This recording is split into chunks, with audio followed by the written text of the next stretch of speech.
Right, hello, greetings and welcome in everyone. Hi.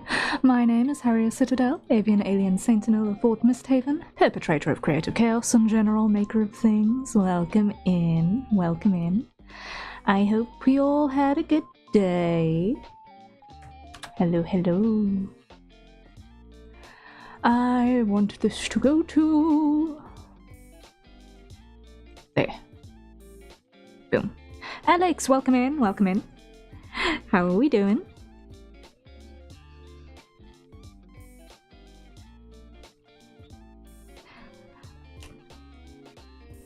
I'm actually going to jump straight into our main scene because doing good. Unlock Machinist today. Nice. Well done. I'm actually just going to quickly jump into my main scene for today because I've not actually got that much time this day. So I want to maximize as much time as we're actually working on the thing as possible. Okay. But awesome. Well done on unlocking Machinist. That is fun. Getting your classes unlocked. Nice. Sure. So today, in my iteration of reality, I was doing real-world admin this day. I was applying for updates on documentation for things that have expired. So, hey, that's sitting in queues for hours and hours on end, right? We know how it goes with the administration of a country's populace, right? So that was my day in a nutshell. When I got home, I just passed out for a bit. Hence why I was so late getting a waiting room out. But what we're doing today in stream is that we're doing some experimentation with new workflows for things. So I am quickly trying to get a more character appropriate, sort of posed and feeling a little bit more alive, sort of a pose sketch down for Kai, because I haven't yet got one, because we're going to be working with him today. And the reason being that I want to try a new workflow for 3D, because one of the things that I've been not liking with anything that I've been doing so far in the character modeling side of things is that frankly, it's just so stiff. It looks so desperately stiff, and I've been hating it. Like, I've been working on the reference sheets and no one looks like themselves, it feels like. So, was it yesterday? The day before yesterday? I can't remember exactly which. I think it was... when did I post it in the Discord? Hold up. It was...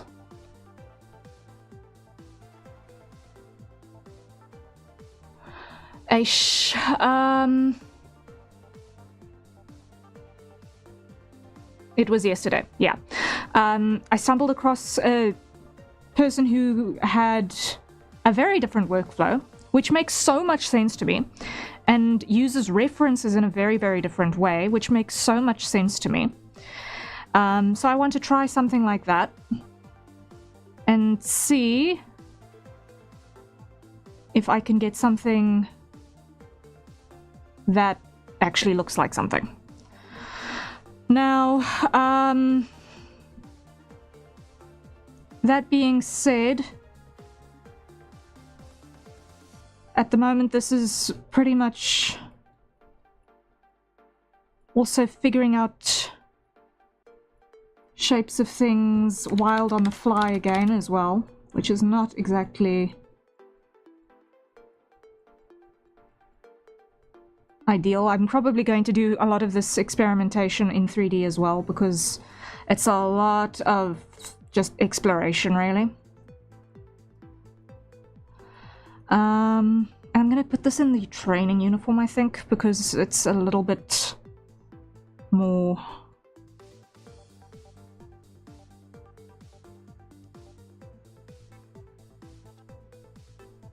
clear to see what's actually happening on the anatomy in the training uniform. So that'll be a little bit easier.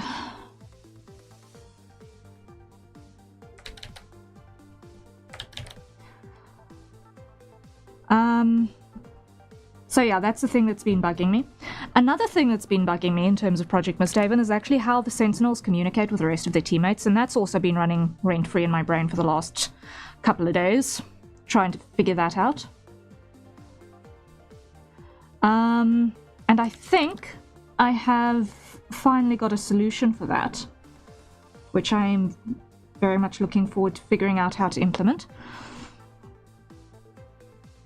So, I still need to write it down, but it has been percolating quite a lot.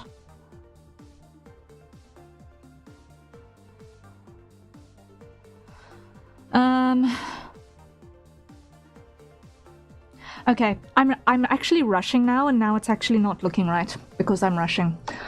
Why? Because I know I've got like a gazillion and 3 things to do, and none of them. And I'm doing all of the things that I'm not supposed to be doing. It's just, flip. Because deadlines. I'm...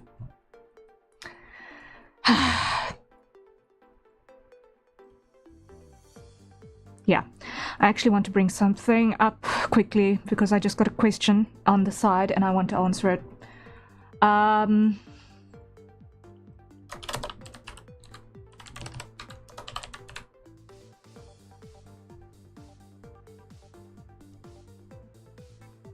Because it might just pivot what I'm doing today. Hold up. Oreo Kitty, hello, hello, welcome in. How are you doing?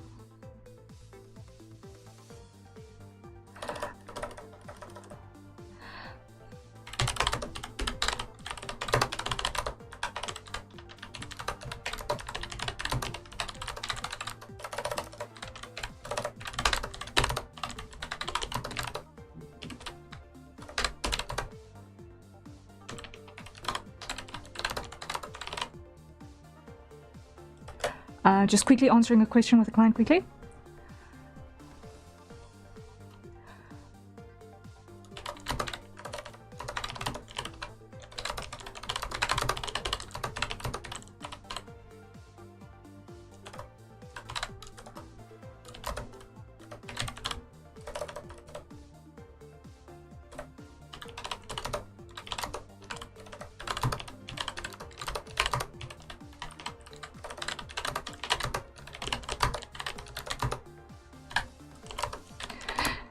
You're British? Actually not. My accent kind of moves around quite significantly, but I watched a lot of BBC when I was young, so I did pick up quite a bit of that accent. But no, I'm in fact not British.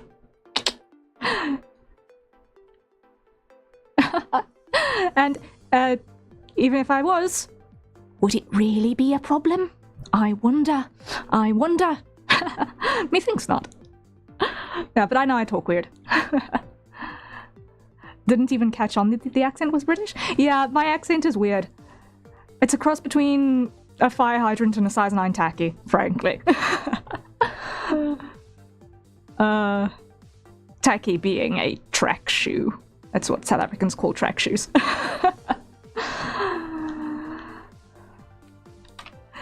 That's one way to describe it, yeah.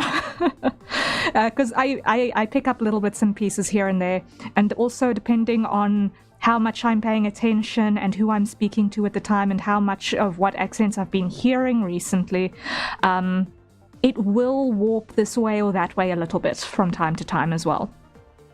So sometimes I'll speak a little bit more Burki, sometimes I'll speak a little bit more Australian, sometimes I'll speak a little bit more Cockney, every now and again I'll throw in a little bit of Irish.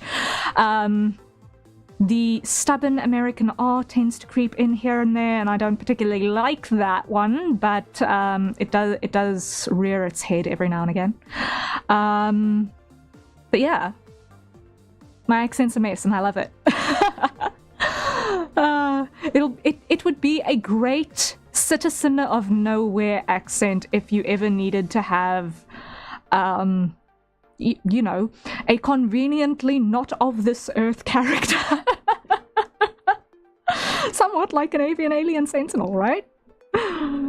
Very conveniently nowhere land type accent.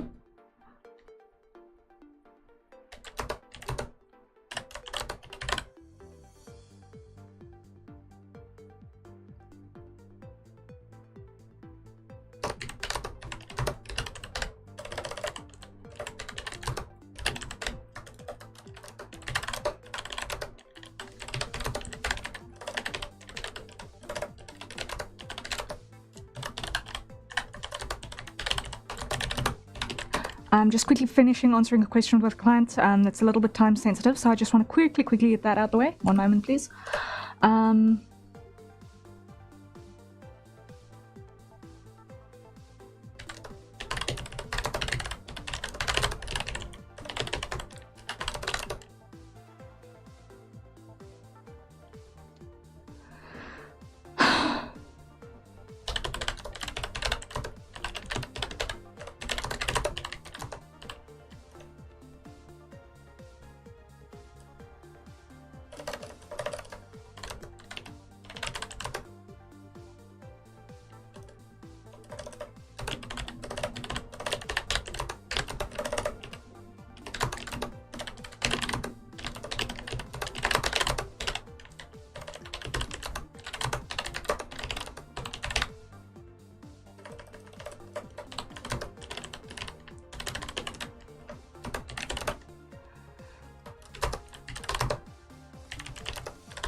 Okay, I just made a very, very wild pitch at someone. Let's see how it goes. I am gonna put a halt on this because I'm not liking where I'm going with this sketch. I'm really, really rushing it to way too much. I'm really, really rushing it way too much because why I'm aware of how little time I've actually got today. What I am satisfied with my base pose here. What I'm not satisfied is anything that's happening in the black here. Like, at all.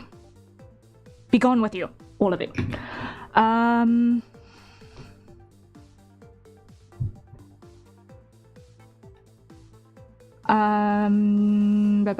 Yes, my brain is a bag of cats.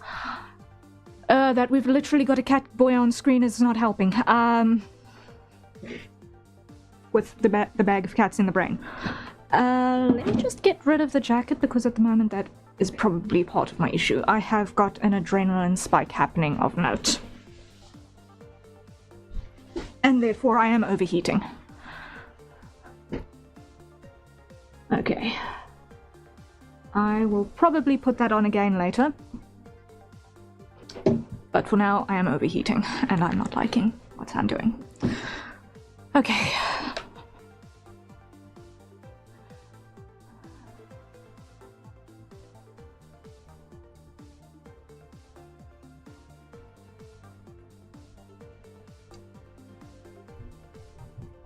Let's try this again.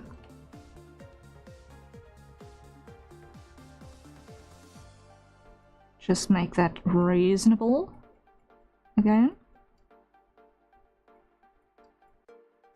There we go.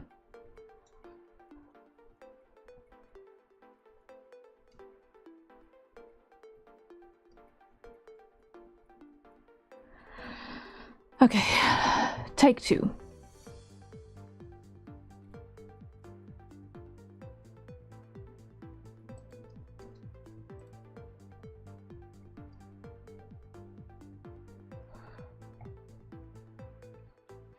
So, the thing with Kai is that he is, without a question, the youngest person in the entire Mistgard. And I do want to actually have that, despite his somewhat larger frame, I do want to actually have that reflected in his features a little bit more. I feel like he still looks ever so slightly too old here. So I really want to emphasize at least youthfulness.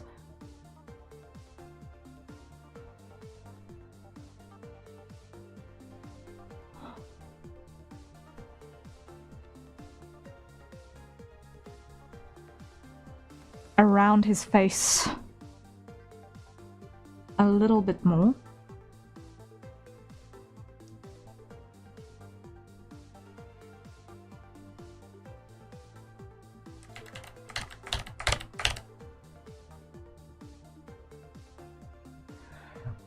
Okay, let's try this again.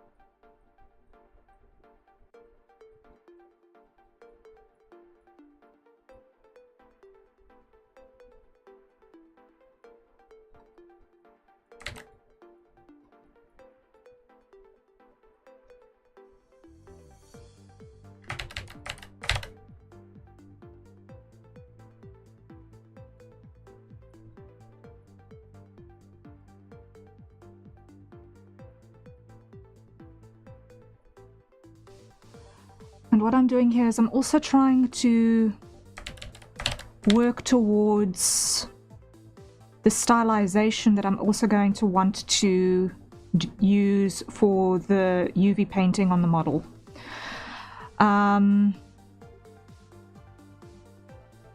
As well, eventually.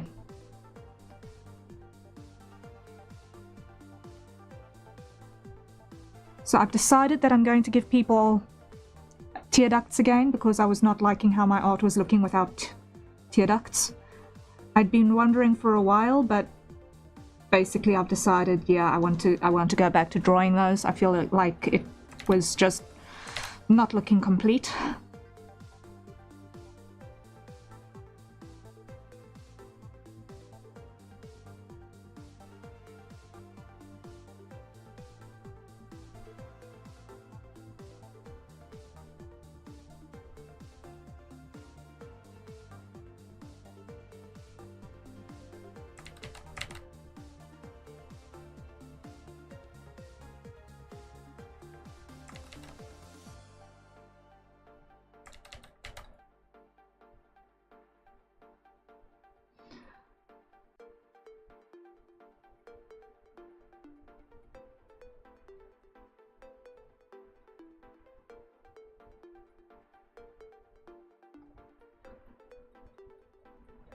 Want to have him look a little bit more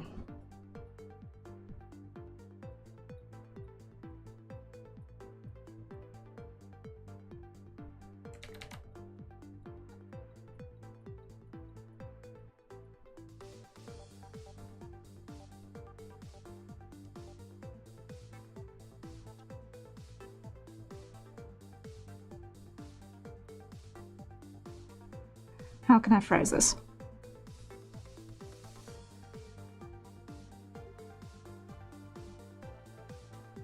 Cocky teenager vibes, I guess, is more of the kind of vibe I want to go for here. Like,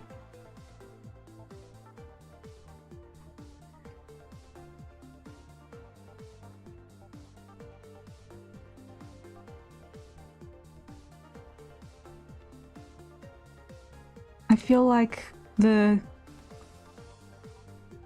static reference sheet does not give that vibe enough for what I actually want to achieve with him.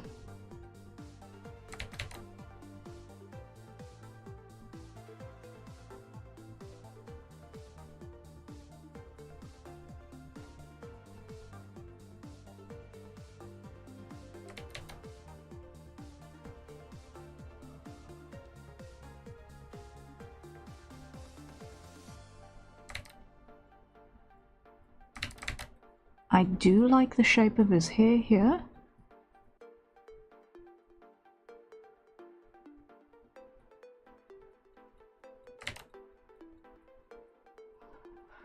So I'm going to keep that. And he's got, beneath the ear, he's got 1, 2 tufts. Okay.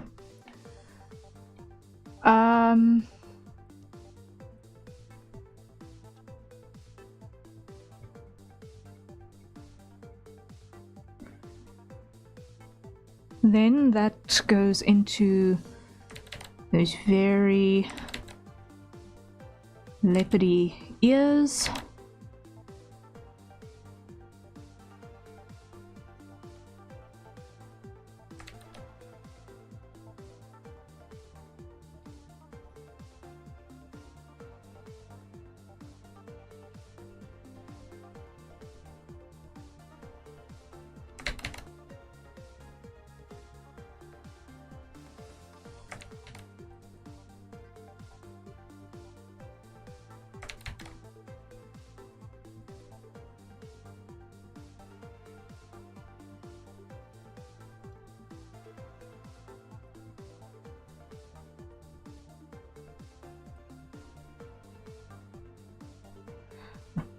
All right. Now, there's still more fluff that needs to happen here by the bangs.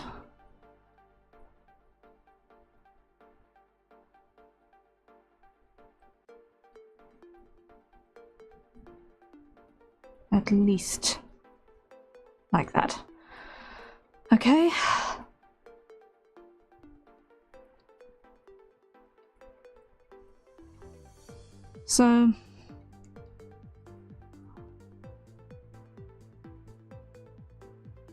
So far so good in terms of getting the translation down.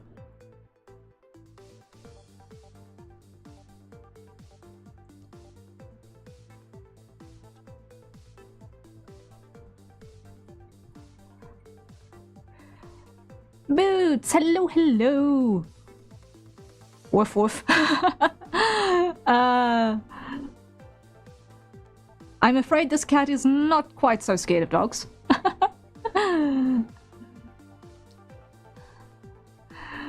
But welcome in. How are you doing?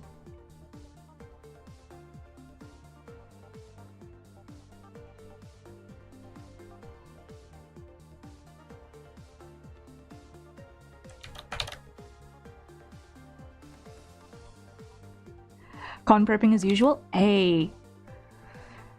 It never ends. But I'm glad that you've got stuff going on.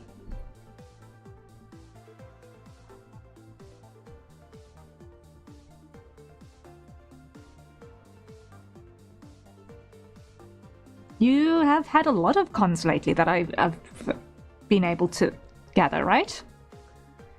Like, it feels like it's basically been convention season, hasn't it? Like, all of the events have been happening over the last month or 4, it feels like.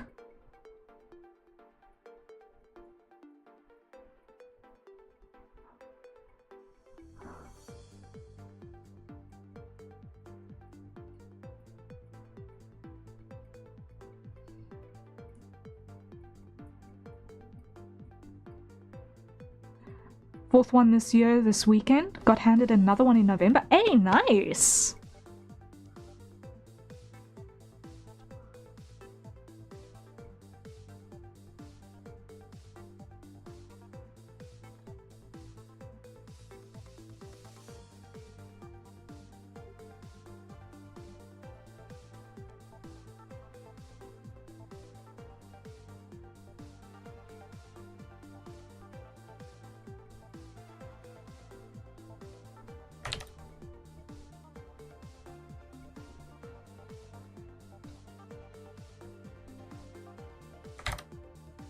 That's awesome.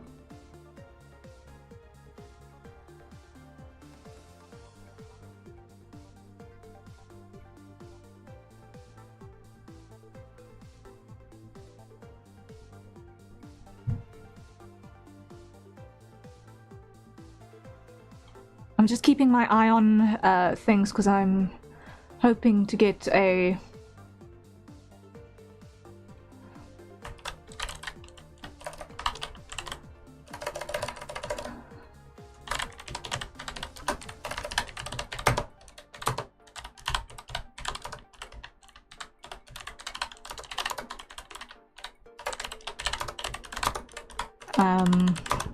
I'm just trying to keep an eye on communications with clients as well on the side here. One moment.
It was awesome, then I got really ill from stress and now it's no longer awesome. Oh no!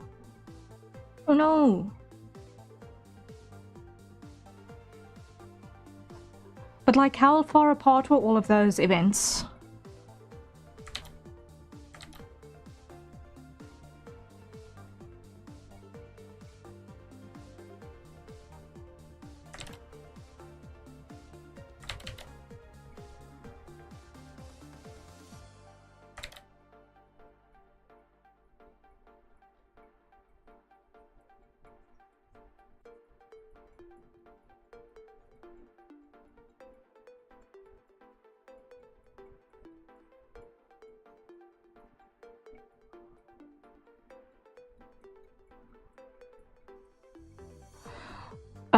All through the summer were barely a month apart. Oh no! Oh. And the last one has been like 2.5 weeks. Oh, that is way tight. That is way tight. I can understand why that is a very stressful thing to get product ready in such a tight time span. Oh my word.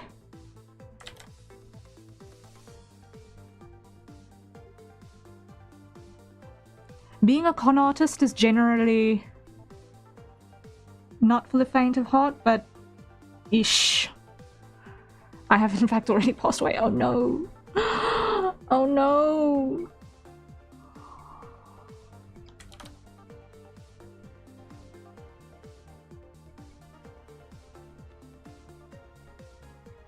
I can say with full confidence you have my utmost respect for doing the con artist thing, because it is not easy to get product ready for those events. Seriously. Infinite respect to you, honestly. And that is the hydrate timer. So, everyone, time to acquire our nearest safe for consumption beverages and take a sip.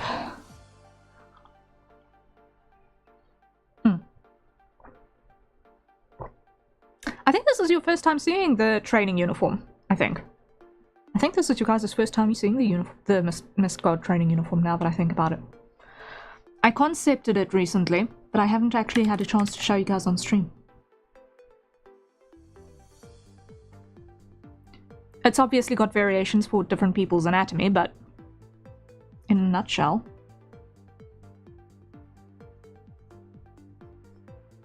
It looks something like this.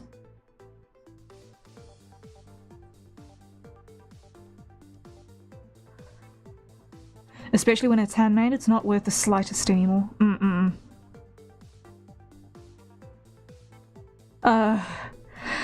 Boots, you and your interesting hydrates. If it is safe for you to consume, with whatever species you happen to be, I will not judge, but please make sure that it is safe for the consumption of whatever species you may be. I do not want to be the person who told you to drink something that you should not be drinking.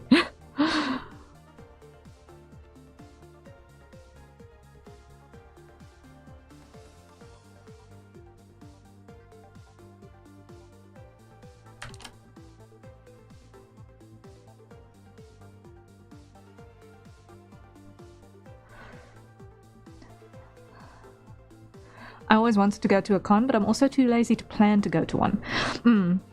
Yeah, if you can...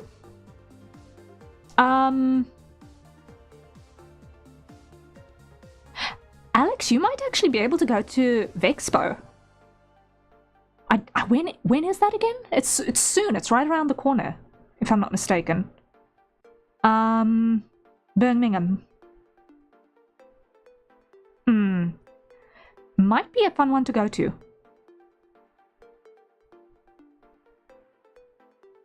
Yeah, cons were fun for the first few days as just an attendee. Yeah, going as an attendee and going as a vendor are two very different things. I have worked on trade shows before, and I have done one stint as a con artist. I did one event as a con artist. It will not be repeated. That one event as a con artist, I will not be doing that again. It ain't me. It ain't me. But like back in the day, tabling at an artist alley was like the big dream. And then I did it once and I was like, oh man, this is not for the Harrier burb. But going as an attendee is definitely still fun.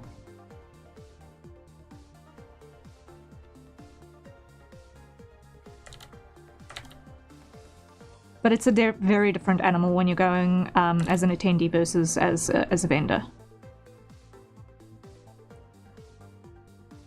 The first event this summer gave us one single owl for the entire table setup. That is despicable. That is despicable. Like, you can't even set up most of your display stands in that time, let alone populate your display stands, let alone make sure that you have power and internet to your pay point. If you've got a card capable pay point, like that is disgusting. That is disgusting planning on the event coordinator's side. I am shook. It was disgusting. We were still setting up when they opened and people wanted to come shopping. Yeah. Yeah, that is bad event planning and venue management right there. There's no two ways about that.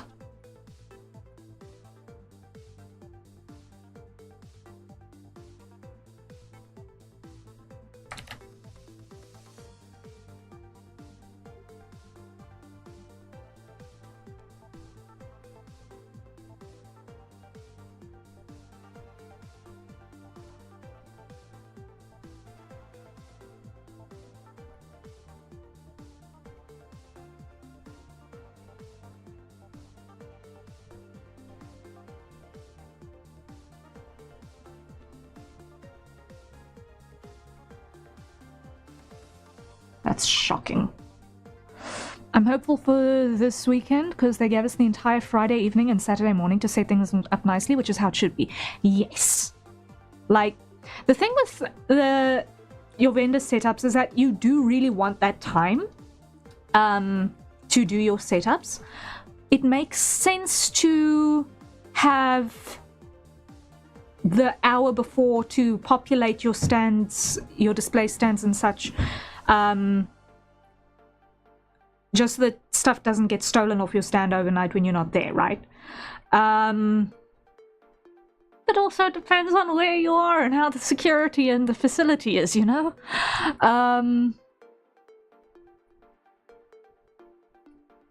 But honestly, it should not be...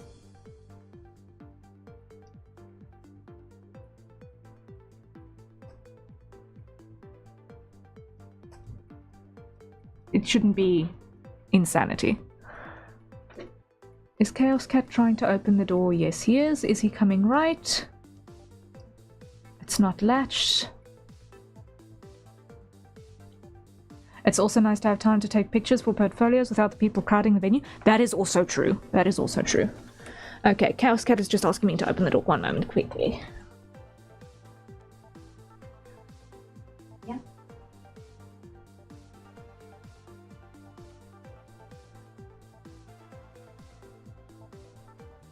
Okay. There we go. Cat break in! Cat break out! Yeah, he was chilling out by my side a little bit, and then he decided, nope, I am done here for now.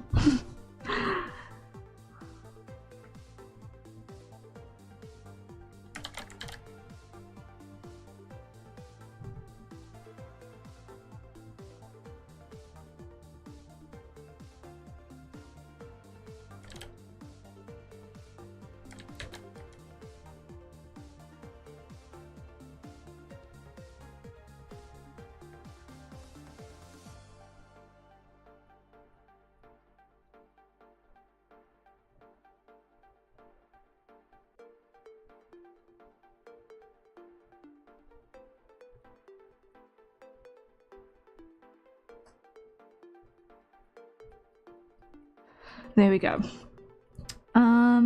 That's better and closer to the mark.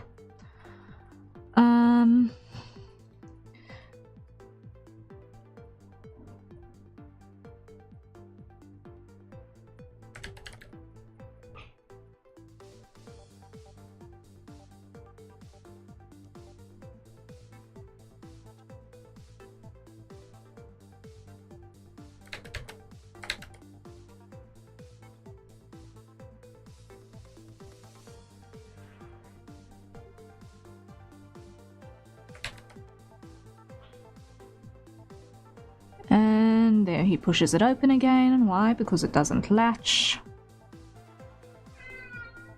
Nya? Chaos Mal? What's going on?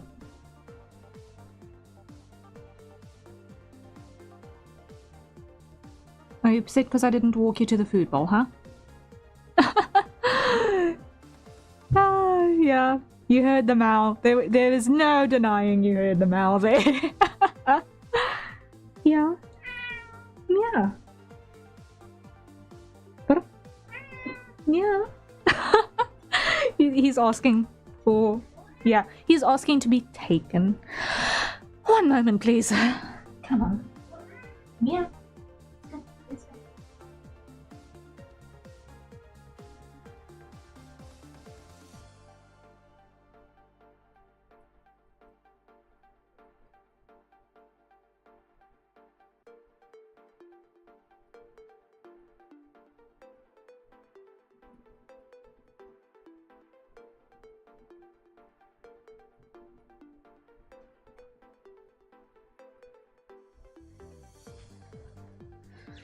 Cannot get to the food bowl by himself, even though he walks there and climbs up entirely on his own. No, he must have a human accompany him. I've booked a ticket for Vexpo, so now I'm forced to go. I just need to remember I booked it now. Nice! I hope you enjoy it. There are going to be a lot of fun people there. A bunch of interesting talks probably as well. Interesting panels and things like that. So I hope you have a good, fun time walking around. Maybe you see a couple of familiar faces.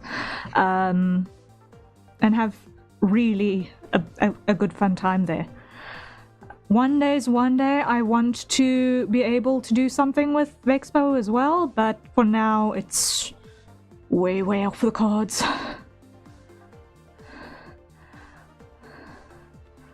I also need to find out where it is to book a hotel. It is, if I'm not mistaken, in Birmingham, so you're going to need to start there and then work backwards. So if you go to their page on X, you should be able to quickly find the address and then work backwards from there.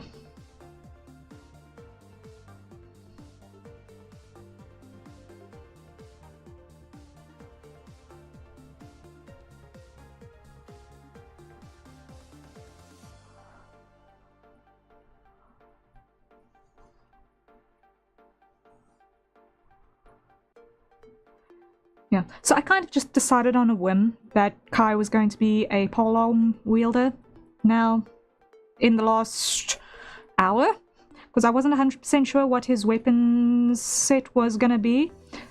But I didn't have a polearm person yet, so it would make sense. And to give him this particular style of polearm with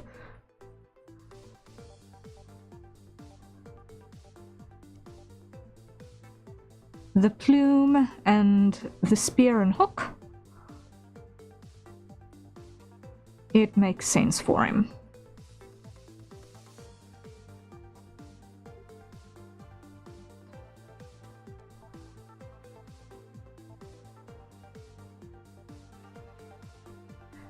Session, hello.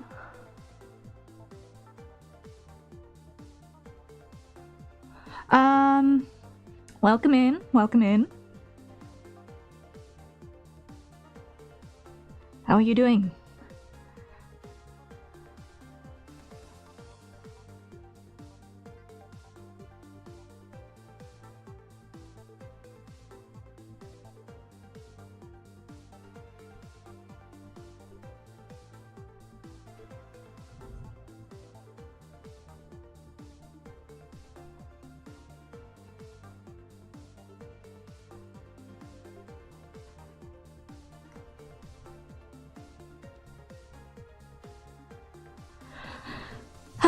Okay, so that'll do for the top for now.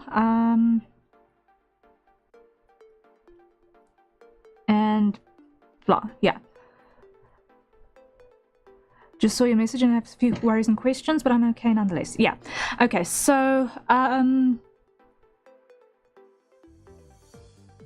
do you mind if we talk here, or would you prefer that we save that conversation for when I'm offline?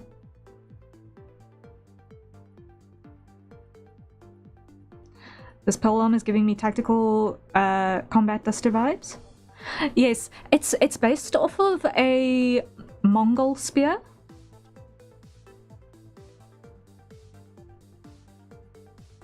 I don't mind, whatever is easiest. Okay, so I actually want to put this on the table because it's been something that's been weighing on me quite a lot. In regards to my skill tree and pretty much where I want to focus my effort in improvement and future work going forward, right? So as you guys have been aware, I have been trying to pivot into the 3D character modeling side of things quite significantly. And even what we're busy with at the moment was trying to get a better workflow to go and have 3D models which look less stiff, right? And in a nutshell, what I pitched at Sishian was to pivot him from going for a live 2D model, which we had been working on, to a 3D version. And the concerns that were raised were about, okay, how does the facial tracking work and how do collabs then work?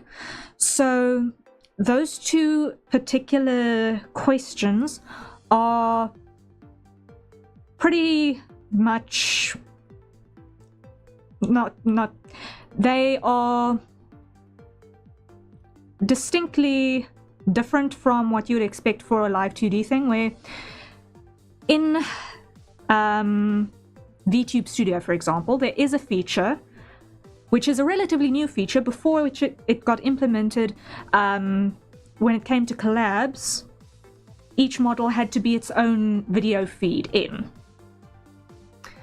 Now VTube Studio has a feature where you can load two models in the same space, basically, in the same VTube Studio window, with guests basically tapping their model in, which is convenient, but then it requires that everyone be in VTube Studio.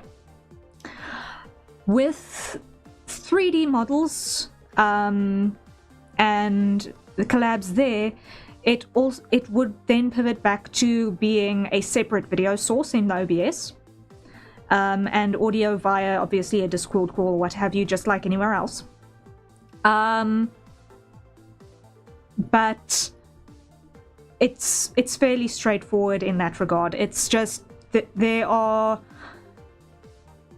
ways to send your video feed from where you have your model output to someone who you're collaborating with.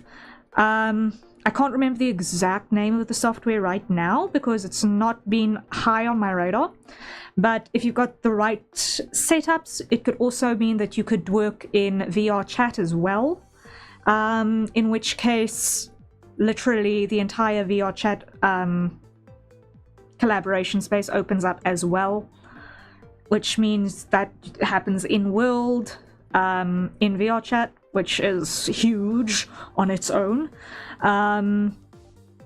So the setups there are a little bit different, but also very, very versatile. With the tracking on your 3D models, also it depends on where you're actually working, how it's going to behave to a degree. So VRChat wants to have a less how can I phrase this? I have seen ARKit work with VRChat. Let's put it that way. So ARKit is the tracking that goes into VBridger to make VBridger look decent, and make things like, you know, everything I do with my facial expressions look less paper cutout doll, right? With the ARKit going directly to your model without having the VBridger in between, there are ways to rig it to get the classic VTuber VBridger-esque look out of them. But actually, the 3D rigs are so much more versatile and, frankly, the face tracking looks better. I personally think. Like, it feels way more accurate when I see a good 3D rig versus a good 2D rig, right? In terms of the facial tracking. Just because the number of inputs that you're getting, the blend shapes are actually coded to your ARKit directly and not going through this VBridger filter in between to get compatibility and for the parts that don't exist in 2D. Right? So, like, for example, there's a lip roll in ARKit, which does not exist in 2D. So, the way that things behave, the way that it splits left and right side of the face and so on, it works differently. And VBridger converts that for your live 2D stuff, but you've got it directly into your AR kit for your 3D stuff, it generally just tracks better. Now, one of the reasons why I'm talking about all of this is because, once again, like I said, I want to get more into the 3D side of things. One, because I feel like with the entirety that is Project Mystehaven, that I want to have in 3D for practical purposes, I'm going to be doing a lot of character modeling, right? And in future projects, I'm also going to be wanting to do a lot of character and creature modeling, so it just makes sense to put my focus and effort there. For the live 2D stuff, I've been feeling that doing my model art has been two things: desperately tedious and very, very fallible, in the sense that the amount of planning for process of what you want to actually do with the model later, and getting those parts to look right in the layer files before you can actually apply them to the model and get to see how it's going to actually behave, is incredibly, incredibly tedious and incredibly stiff. With the 3D side of things, when it comes to pose toggles, you can actually just have them on a shape key, and because you've got everything on bones, they can deform, right? Or if you have actual motion tracking, either with a webcam motion tracking like XR Animator, or the quote-unquote webcam motion tracker, or any of the other motion tracking options that are out there, some of which require little straps that you've strapped to yourself if you need to actually have full body tracking, but most of the time you're going to be sitting in front of a computer. You at most need face and upper body, right? So between an iPhone to capture your AR kit and a webcam to capture hands in space, you can get 90% of the job done in a 3D tracking situation and be incredibly expressive. There's a lot more to VTubing than I thought there was. Holy moly. Yeah, there's a lot. There's a lot going on here. And I have been looking into these things quite thoroughly for the longest time, which is why I am working hard to get Harrier 3D as well. Because I can desperately feel how limited I am in my current model. Like, there are things that look good in 2D. I'm not gonna lie, 2D looks wonderful. And the free options for 3D are actually also pretty good if you are okay with having limited functionality. But as soon as you want to have something a bit more custom, yes, it's going to cost you about as much as a live 2D pretty easily. And that's why I'm feeling like, for the value proposition of a 3D model, which has use cases for the actual normal on-screen streaming, or VR chat, or making productions like your 3D karaokes, or your lives, or funny animation skits, or what have you, the versatility that you can get with a 3D, I feel vastly, vastly outweighs the benefits of a 2D. Personally. Like, yes, it's slightly more technical to operate, maybe. Definitely more technical to set up. But the amount of backing and forthing in the production pipeline, I feel, is more sensible. Now, that's where I'm going to come back to what I was busy with here, because what I was trying to figure out was, with this illustration, basically, just a looser and more in character sense of proportions, right? Because in this reference here, Kai is looking very stiff and you can't actually tell what is going on in terms of proportions, right? Here you can get more of a sense of his dynamic, how the body is actually moving, where it puts his weight, how long limbs are, all of that madness. And it looks a lot more natural. So the process that I want to try is to use a more dynamic pose reference to base the mesh modeling off of, and then from that go into the actual posing of the model in color so that you can actually see things clearly, and progress from there. And I'm just going to actually hit the save button on this real quick.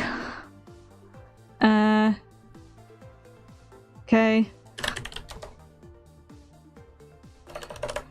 What was that? Cancel. Let me just do this again.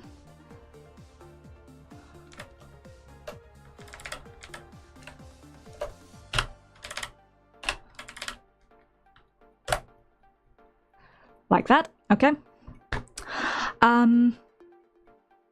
Because I think I've got Blender open. Let me just check what exactly I had open, because I can't remember. One moment, please. Just want to go here for a second.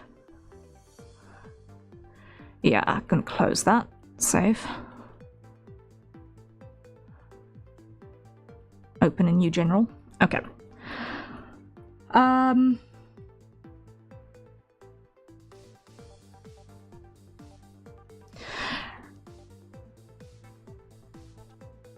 So the idea would be, instead of trying to do a straight ahead model with the T or A pose reference sheet, to model off of a more dynamic sort of a pose. And as soon as you've got basic proportions in place, slap a rig on it, slap an armature on it that is going to be close to your final armature, give it some rudimentary weight painting, and actually pose it as per your dynamic thing to see, okay, are things actually moving the way that we want them to move? Are they actually behaving the way that we want them to behave? And that's the methodology that I discovered yesterday, right?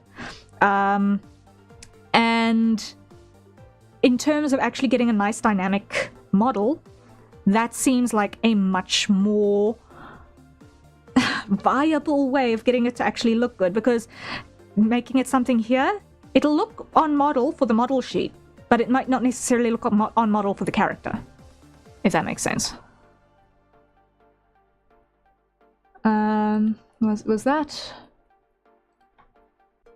It can get closed. So that's the sort of thing that I've been very, very strongly contemplating. Now, for something like Sishin's character, and I just want to go over here for a sec.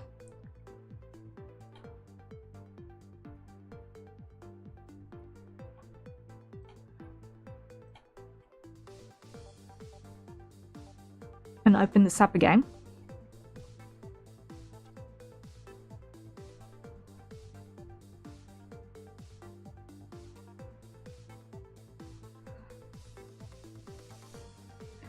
We have a very good idea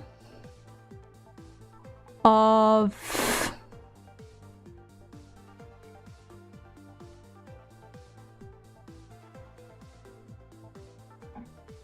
what we want things to actually end up looking. In terms of proportions and what have you.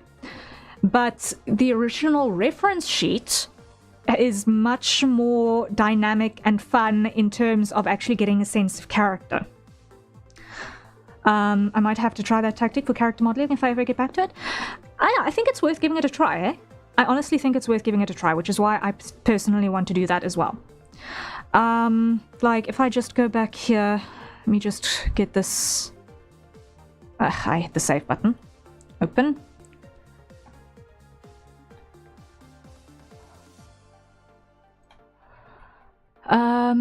And I want to go to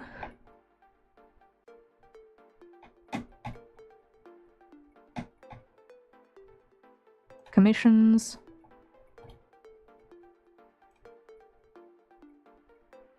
Session. And open the reference sheet. The sense of proportionality and character dynamic and stuff that we see in the reference sheet here, which is a quote-unquote not good for 3D reference sheet, might actually be better for the 3D model. Like, I am very, very tempted to work with this as something like that, because these sleeves look absolutely gorgeous.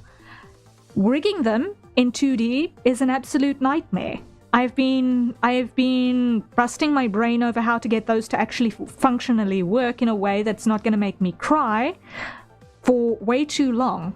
But in 3D, I know how to make them work.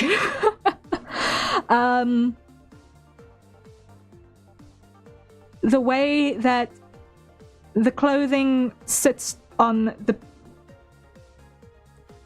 this particular model as well is ideal for a 3D scenario, because there's not a lot in the line of overlaps and things that would need to clip through each other, or would need to have colliders to prevent them from clipping through each other in weird ways, right? Like, you've got this little loose shirt flap and you've got the chains here, but there are very clever ways to work around those to get them to actually reduce clipping to a reasonable minimum way. Like, zero clipping ever is kind of impossible to get for a motion capture type model, but it's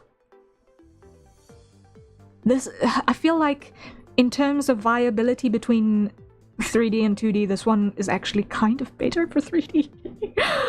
I've just been looking at kind of pivoting in that direction. Because once again, I've been on the fringes of the 3D stuff for way, way, way long. And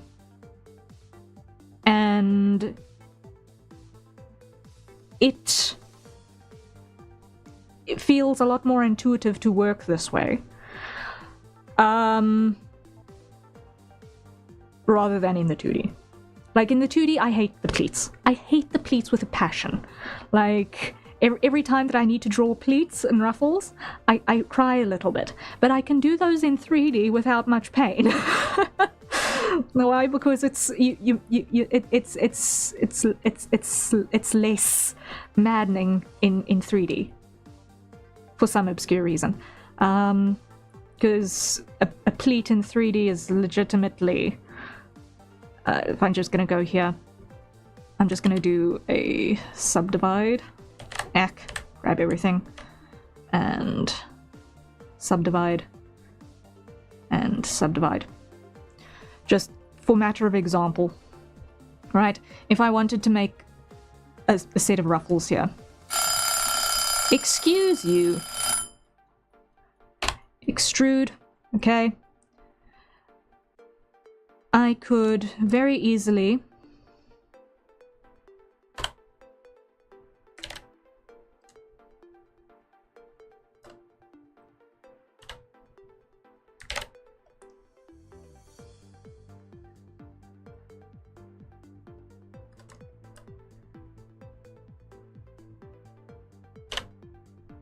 do that.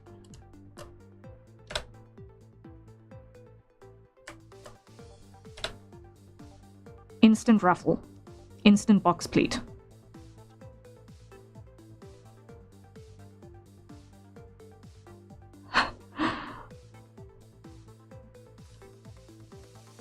And then add loop cuts as needed. But yeah. Like, it's just so much faster to do that sort of thing in 3D than in 2D. That's what I'm saying.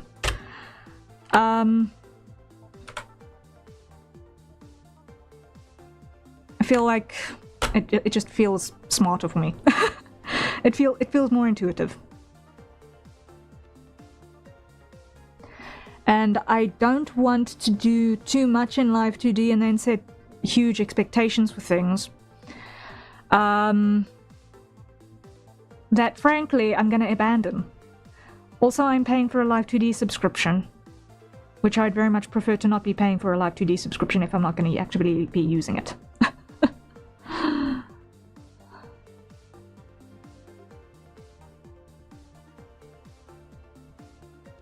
So, yeah. Those are the thoughts that have been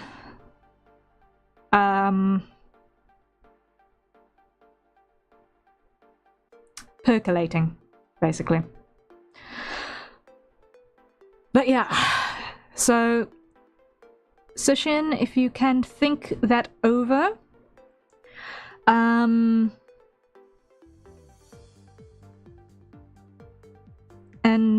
decide for yourself at your own time what you would prefer me to do, then, as I said in the chat, we'll handle it.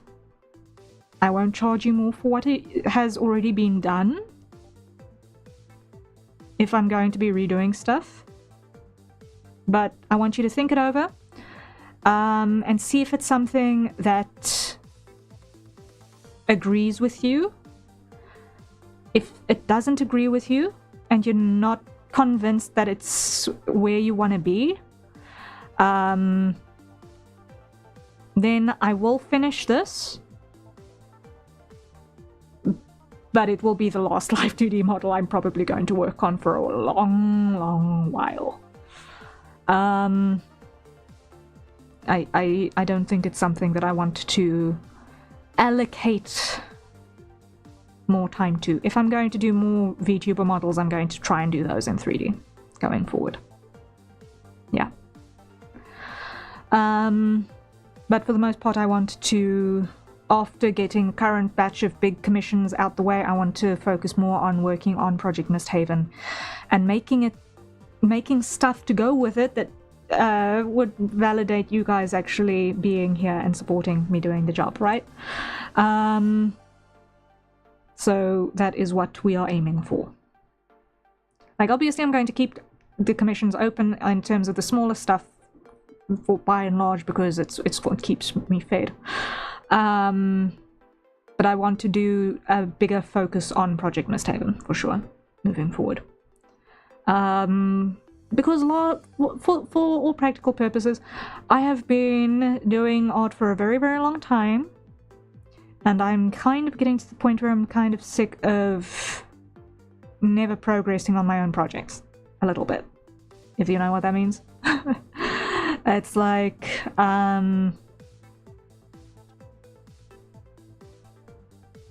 you got these big projects and you never get time to work on them because you're always in survival mode. So it's a frustration. But at the same time, you need to stay alive to be frustrated, right? Big mood. Yes. We all know what it feels like. We all know what it feels like. So I would like to put a little bit more effort into Project Mystehaven, circumstances allowing. But it depends on how things progress from here, in a nutshell. But yeah, so I will, based on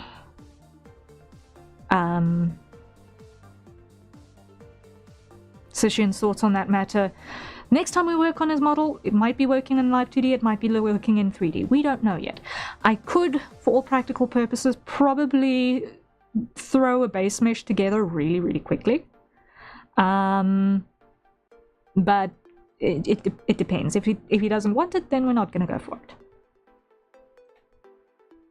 I'm not going to force the issue.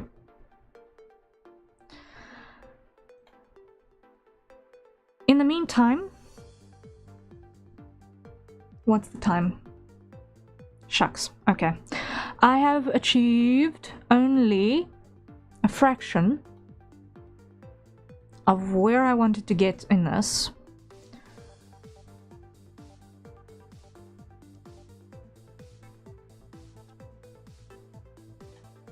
To be able to move on to next step in the process.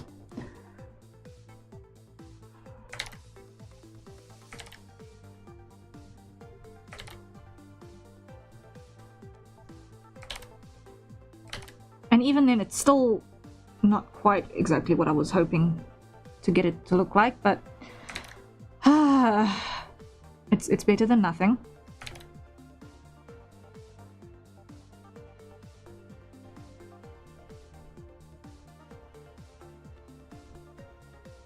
Ugh. Like, this would never fly as commission work. This would never fly as commission work.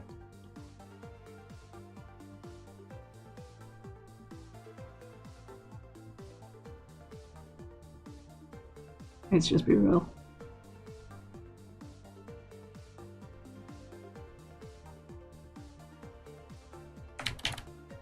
Or collaborative effort work, it would also not fly for that either.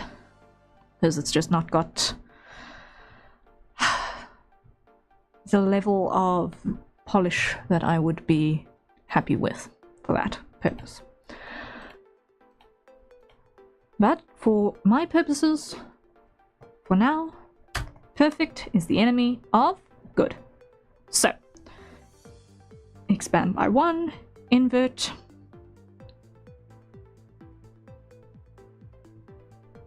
fill,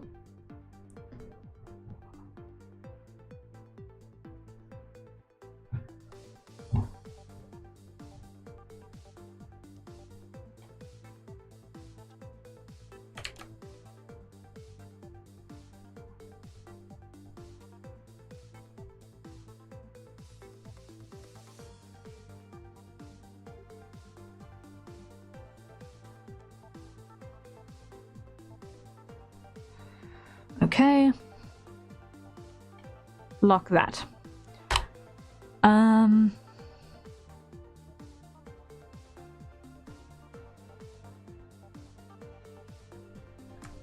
Then what we're gonna do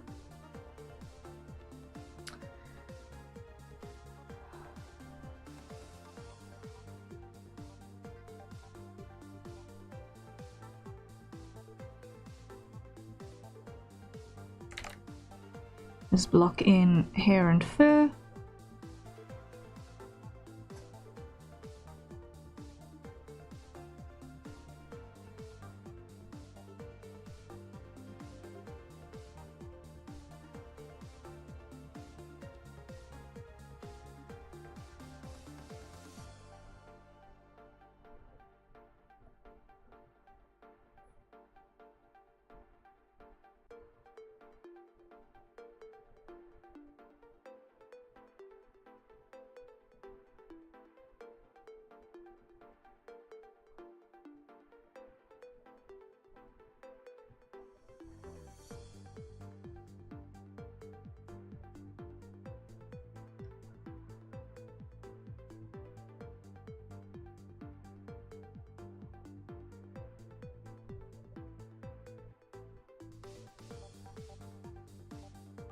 Something like that.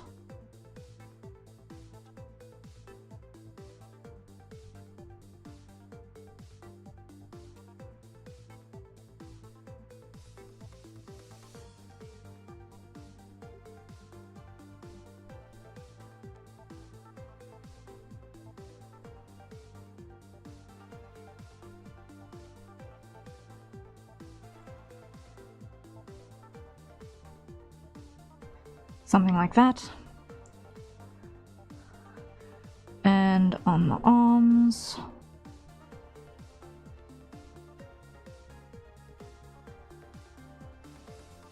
like that.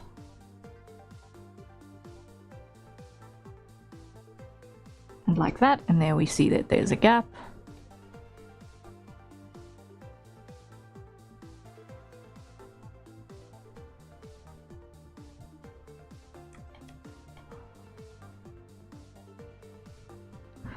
Just realized the time I need to sleep. Hope everyone has a good stream. Alright, Alex, thank you so much for joining us. I really appreciate it. Hope you rest well.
Sleep. Such a luxury. Yeah. Indeed.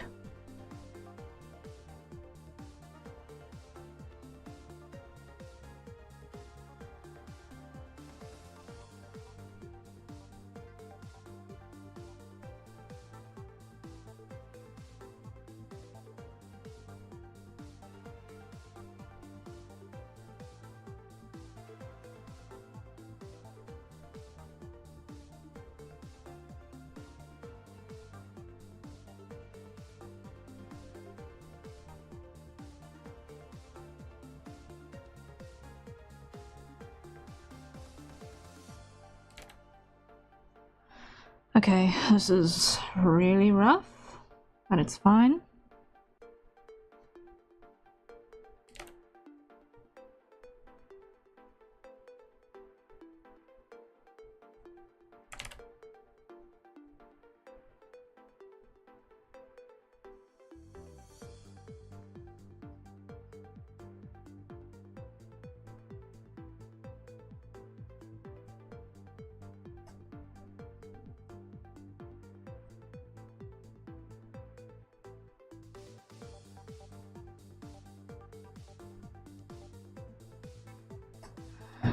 Okay, so that is fur patterning. Check.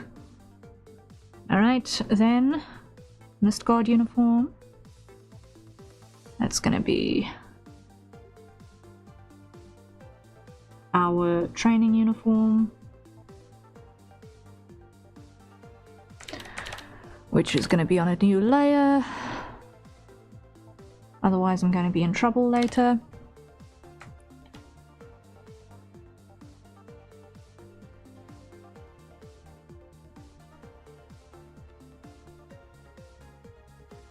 Just gonna give it a rough fill, and then I'll come back and fix colors after I have locked the opacity.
Okay, roughly like that. Right.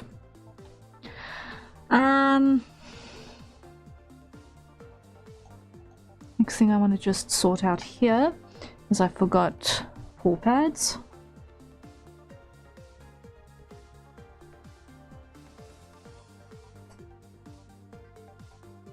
There we go.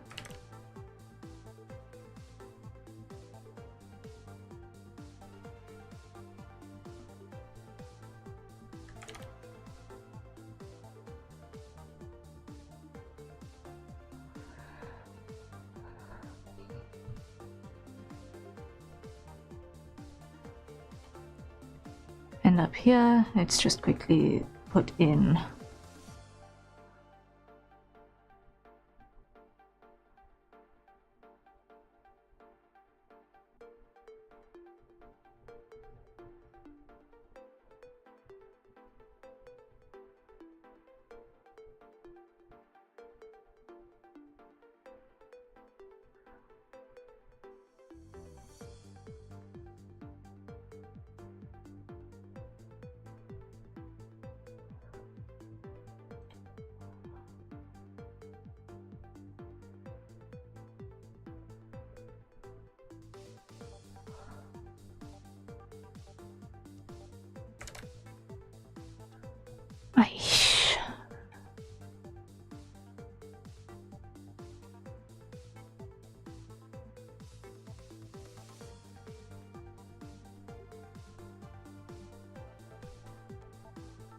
like that.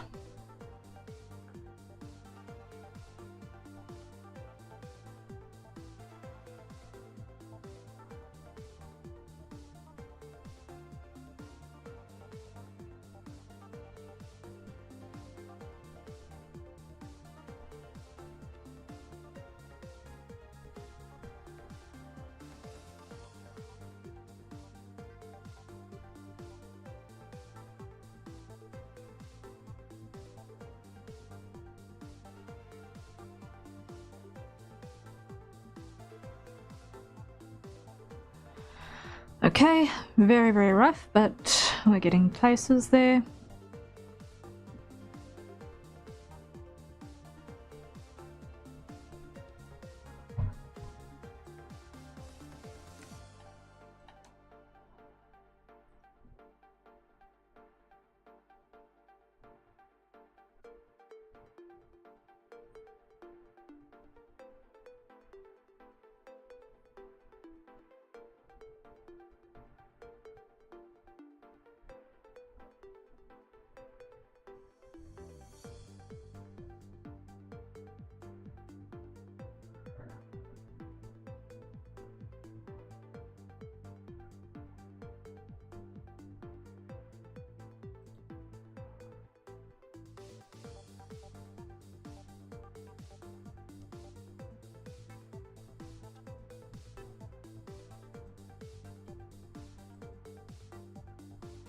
Okay. Lock.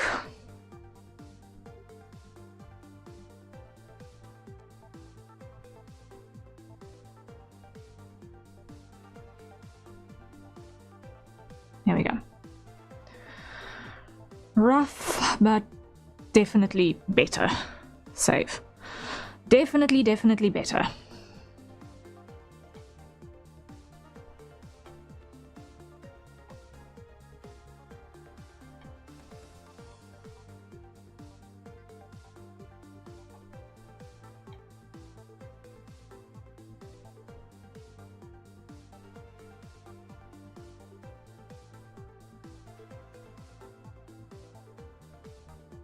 I'm looking for that,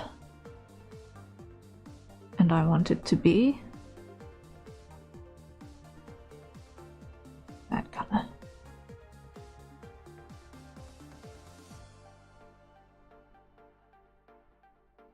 Yeah, I think that's how it looks, unless I'm completely daft.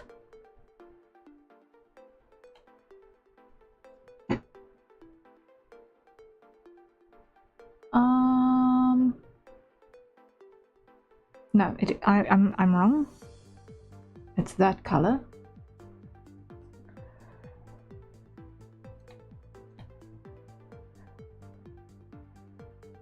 lines off. And this is that color.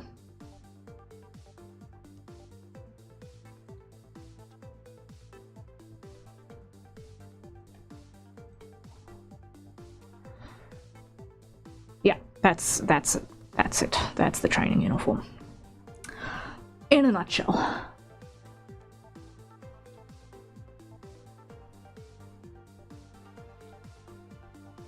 Okay.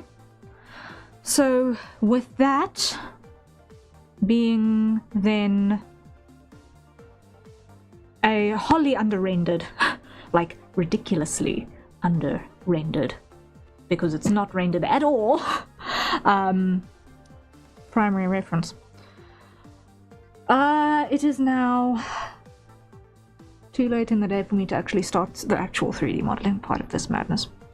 So I wanted to actually go into 3D already today with this, but obviously that did not happen. So let's just finish the look dev on how we actually want things to render, because I do know that I want to do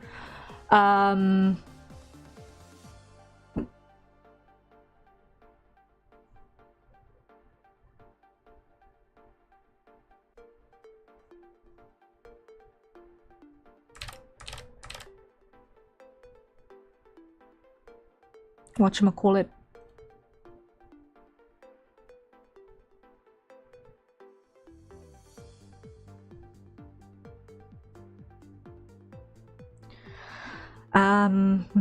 a more painted type of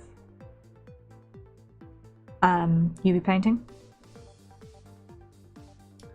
How I'm going to actually get that to behave, I'm still doing my look dev a little bit, because I've not spent enough time actually illustrating to have that set yet.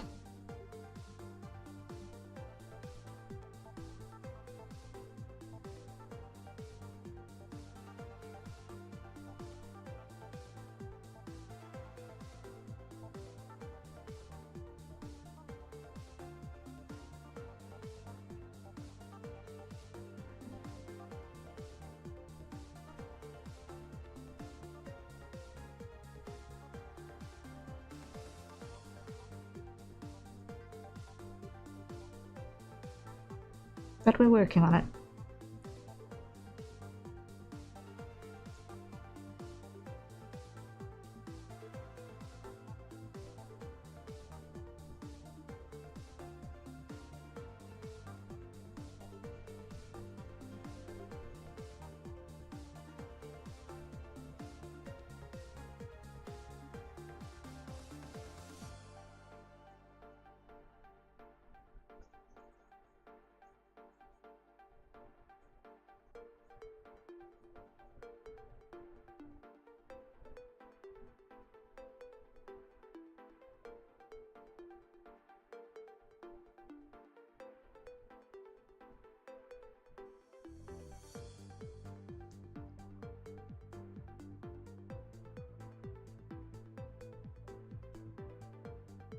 So what I'm getting out of this is that this is maybe not the correct color for this job.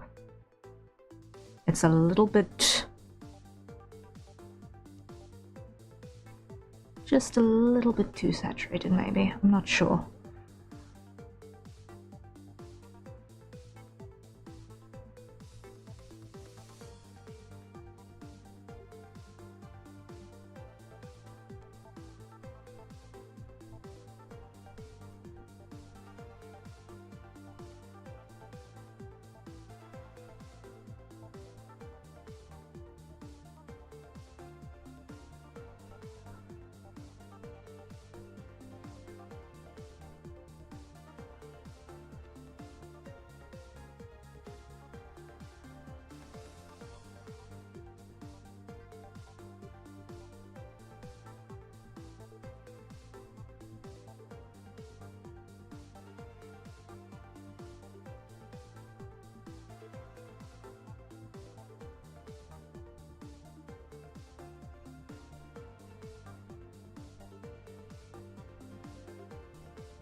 We're just doing a very rough render just to get a sense. Then I want to multiply here. Just get some life in some places.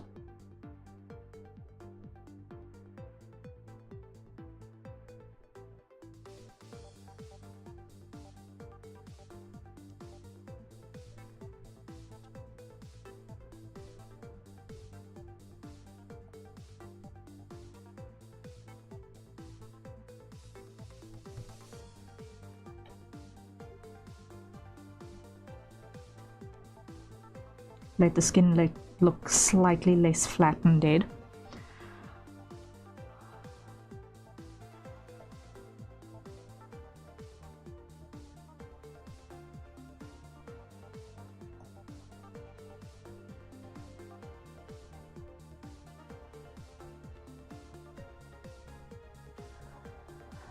Okay, now what I want to do is I want to try this in this color. No.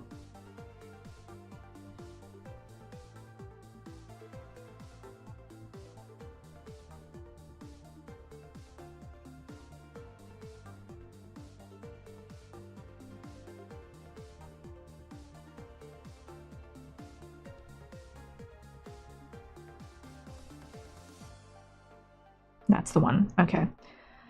Add color, change name, skin, then burn. Okay.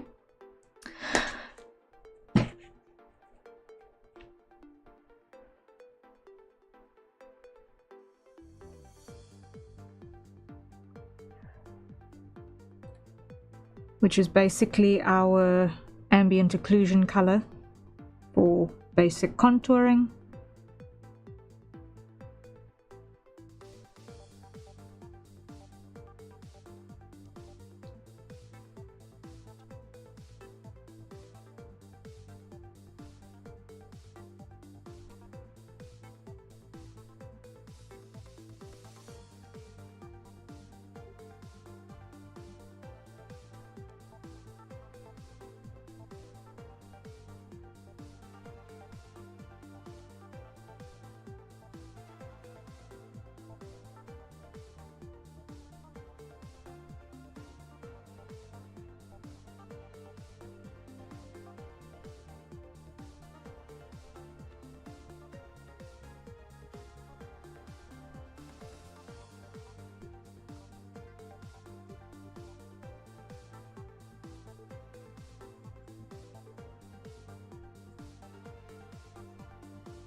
Okay, there we go.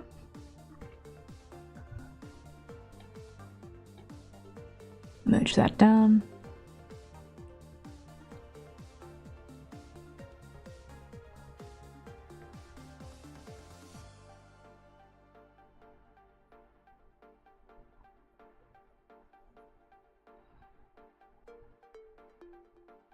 Same here, just give a bit of a rough contour as well.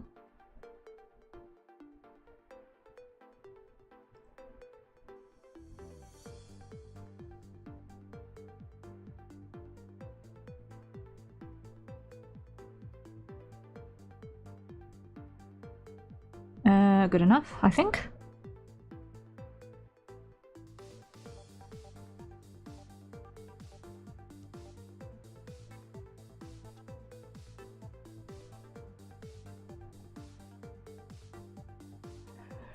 And then where's the fur? Here, yes. Also linear burn.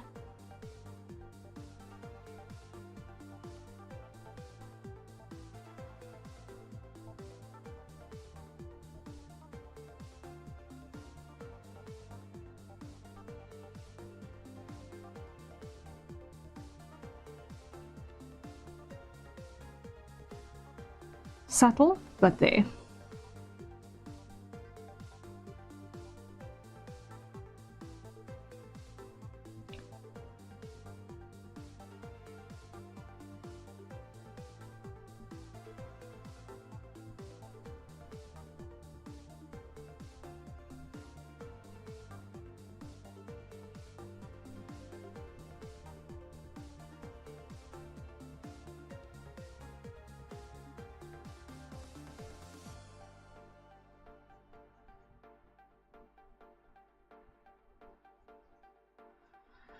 Something like that. There we go. And then up here.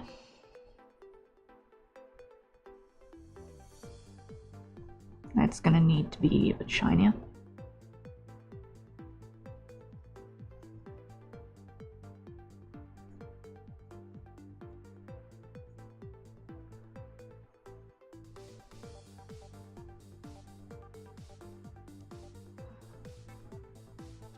I definitely know that when it comes to when we do the hair layering or the hair modeling, I want to have it on a procedural shader type or a procedural texture rather than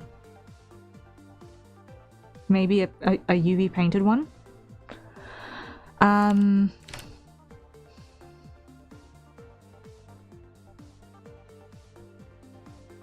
Because I want the light reflection to behave in a more environmentally reactive way. Like I'll maybe put some ambient occlusion type in the deepest recesses of places that are not going to see direct light, but for the most part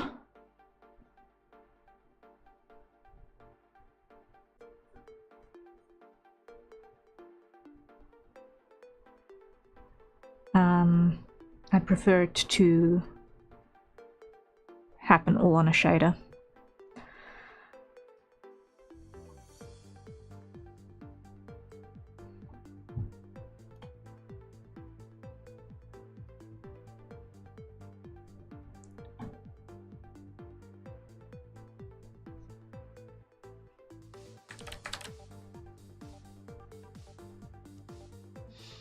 I don't really think I want to go for...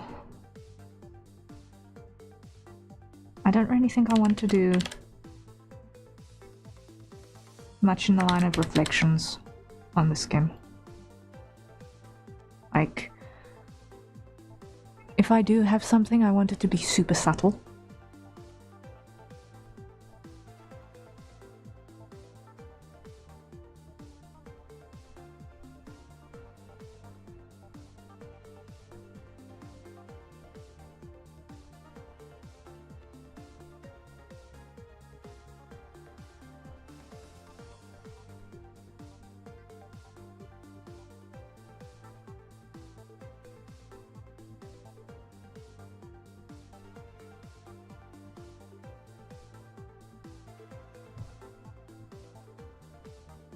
But that's the sort of thing you figure out in the texture paint.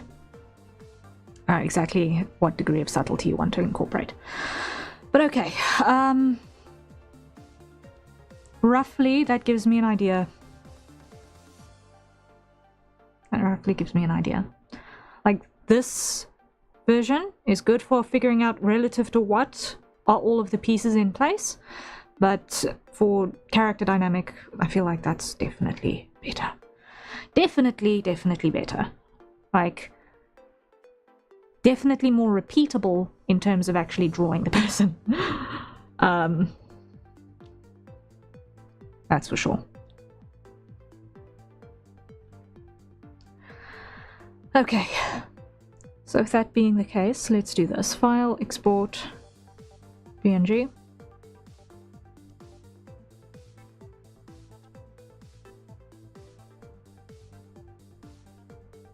Okay, and I'm going to close clip because I'm not going to be drawing again this day. And what we're going to do is we're going to go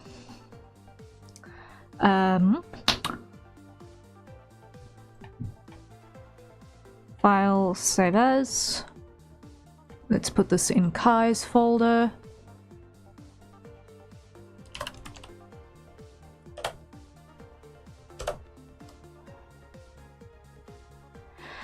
And let's do this. Add image, reference image, add. Okay. I'm just going to put it to the side here.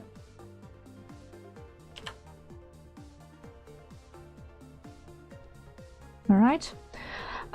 And then what I want to do is I want to go add a mesh. I want to add a cube, which is different from our default cube, because what we're going to do, firstly,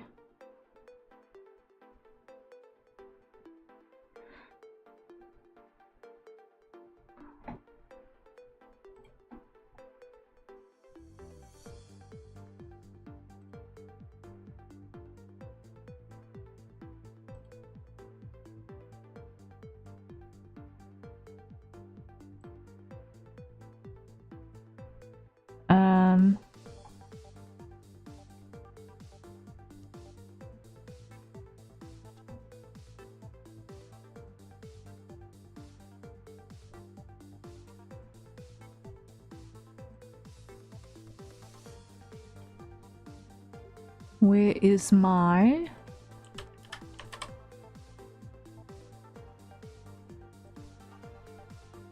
Why did screencast keys uninstall itself? Weird.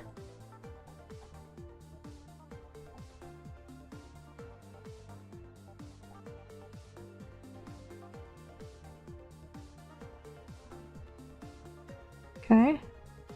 Use it.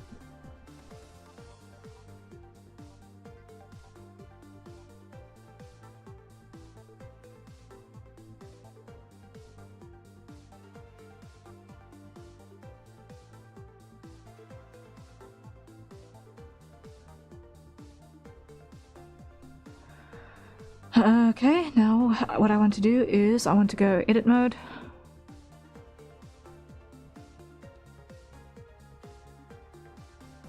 Grab those, put those on the ground. Okay, now I want to go to my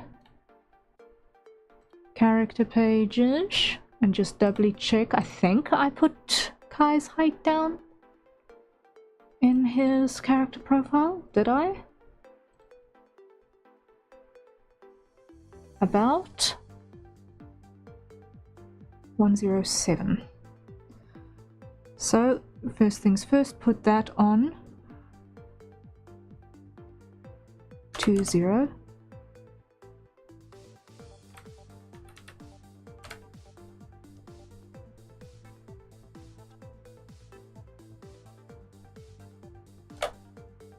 Okay, so that's height. Object mode, grab you. Let's just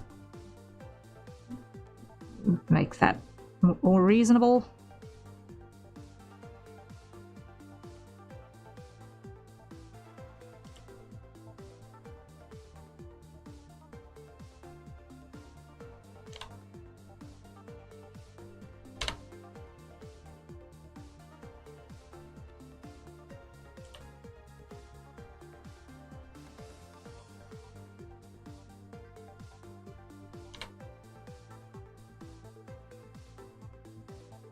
Like that. Okay. I got sick of Blender undoing all my preferences and plugins every time it updated, no matter how many times I saved them. Went and installed 2.79 instead. Oh wow.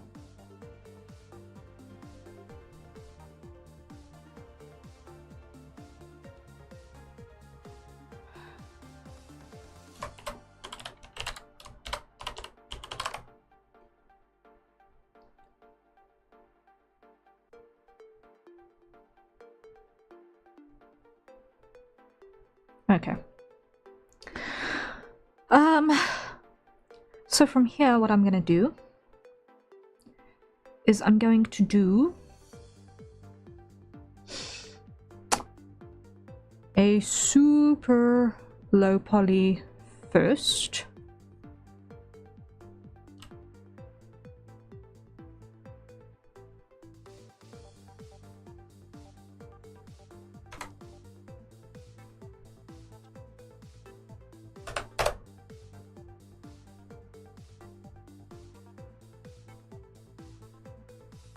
Okay.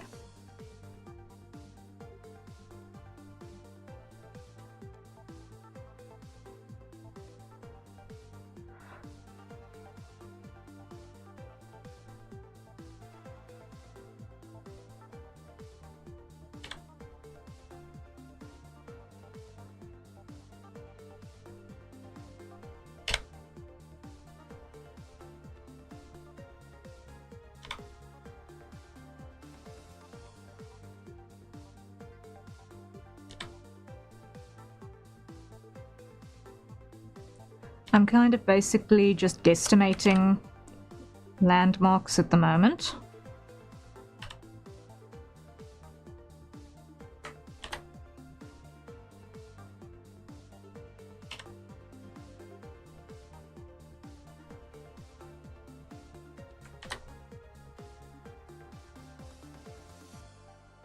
On the front view, I'll come to the side view in a bit.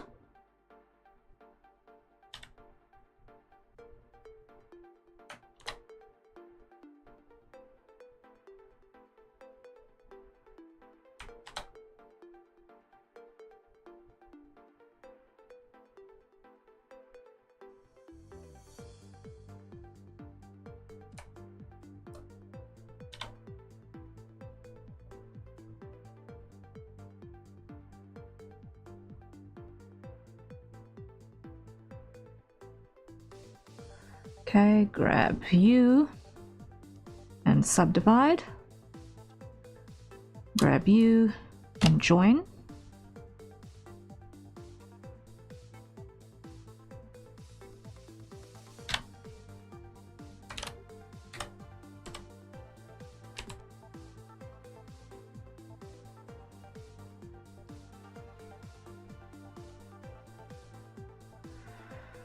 Okay. Then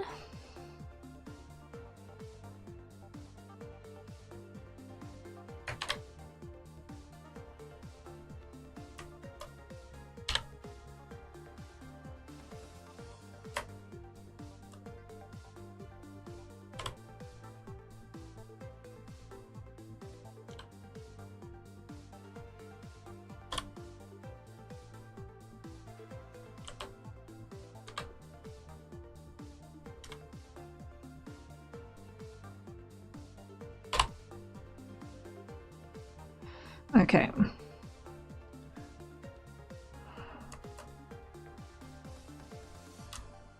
Like, when I said we're doing the super low poly, I was not kidding. By any stretch of the imagination.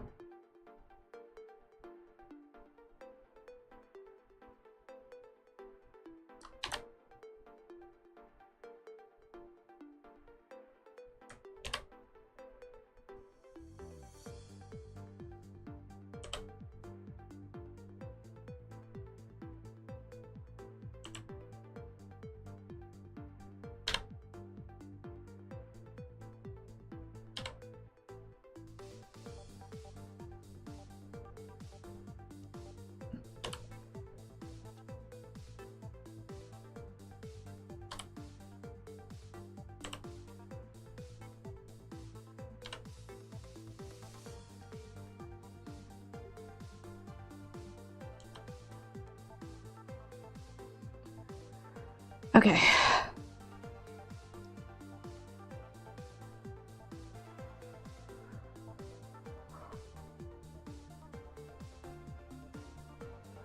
Our ridiculously low polycat boy is almost there.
There is so much still wrong with this, but that's fine.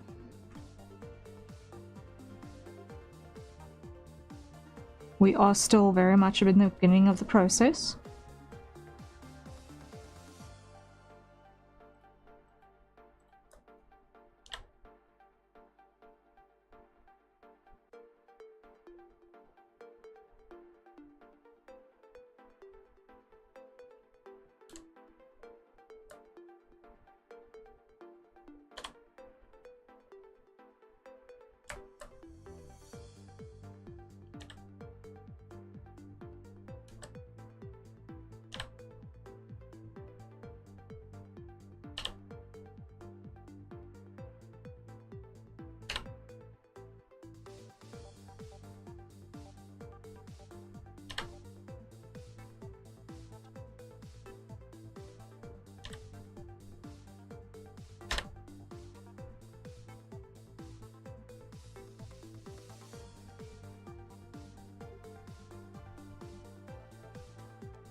Very, very, very slowly, we're getting somewhere with this very, very, very rough mesh.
Okay.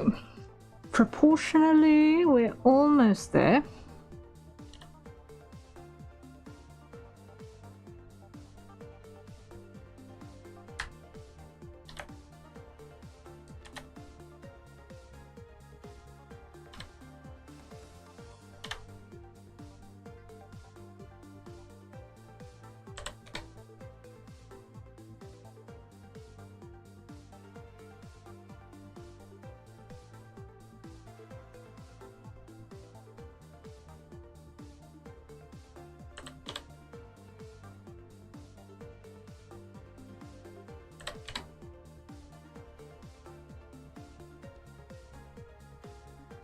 For our ultra rough cut.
Very, very, very, very, very, very, very rough. Okay. You know what we haven't done in a while? We haven't had a hydrate. So everyone, let's acquire our nearest safe for consumption beverages and take a sip. I don't know when I forgot to switch on the timer. Whoops.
Now what I want to do is I want to go rip and fill.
That is the crunchiest deltoid under the sun, but it's fine. It'll do the job.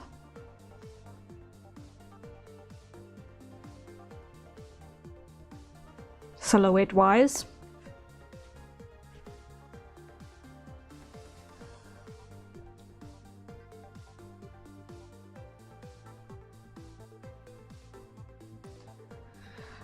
Okay.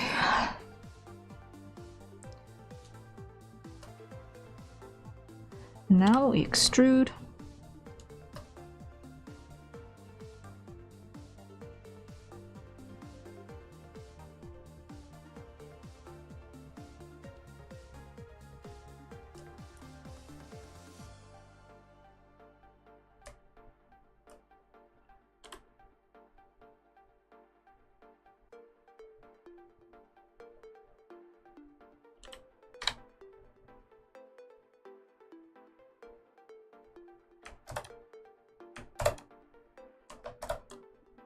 Wait.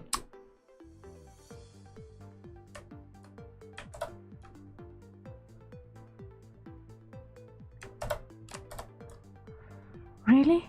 Why are you being dumb?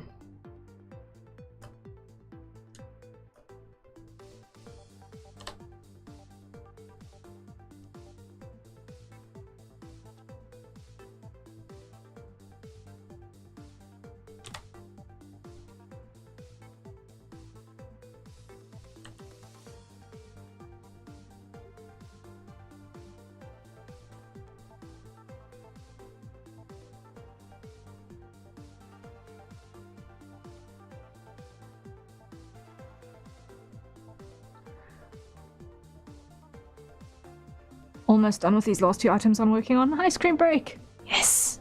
Embrace the ice cream. It is definitely a good time for an ice cream break.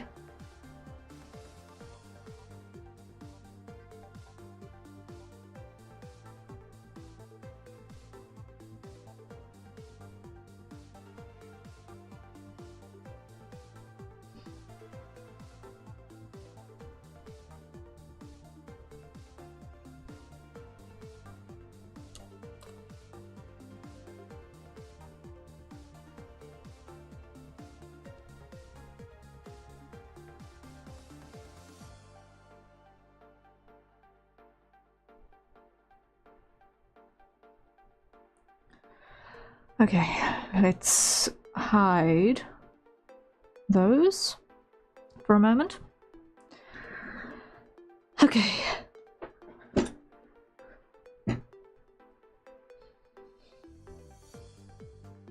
Object mode.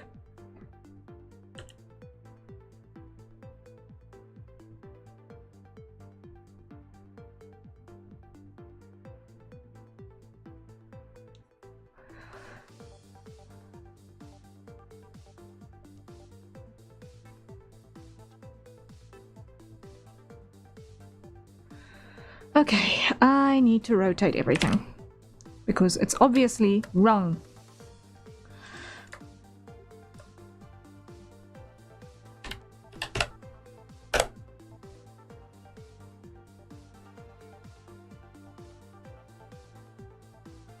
Snap to cursor.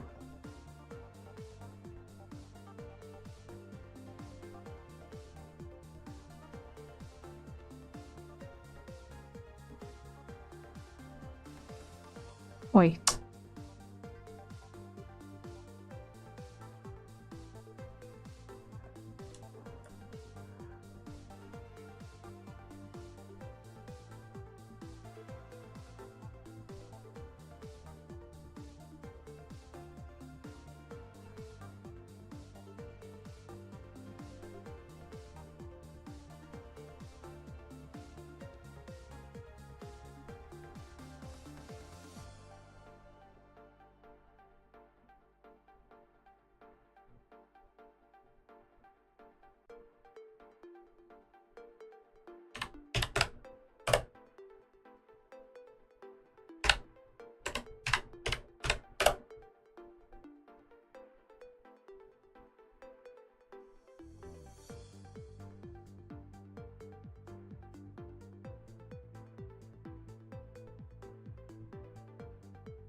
Okay, lock that.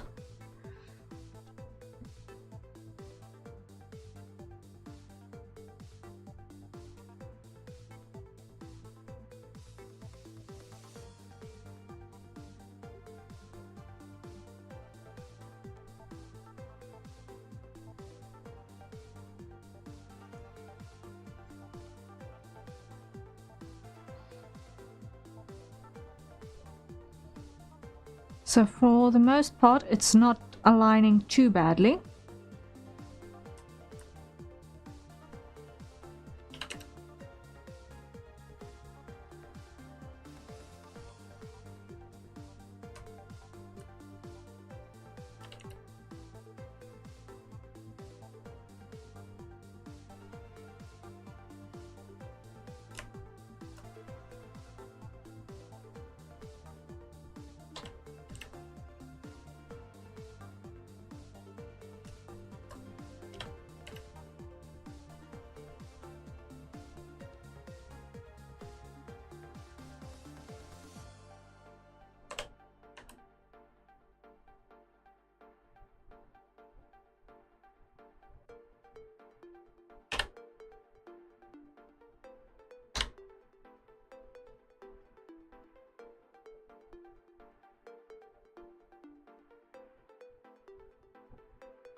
Okay,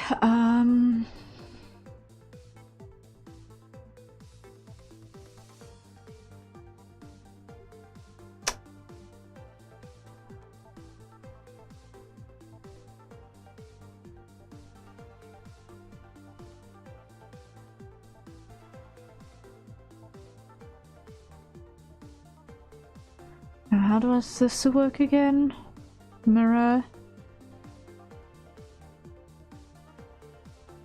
No. Krahazek, hello, hello, welcome in.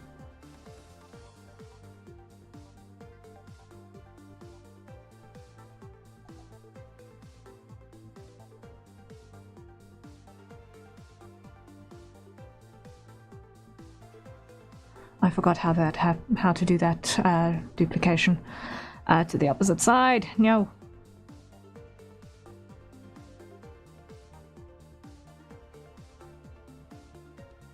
Because that just flips it over.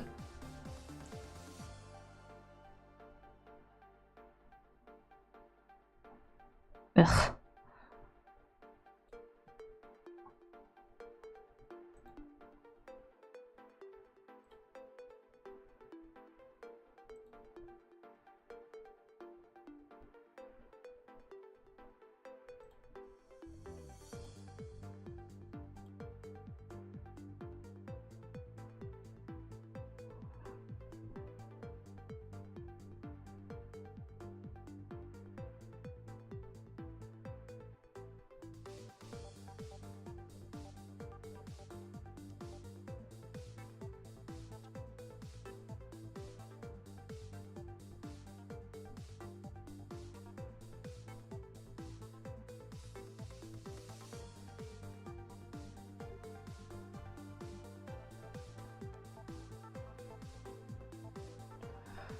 So the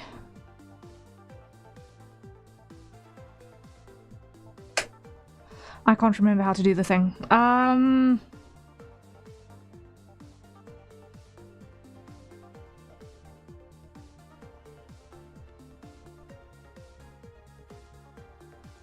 Armature.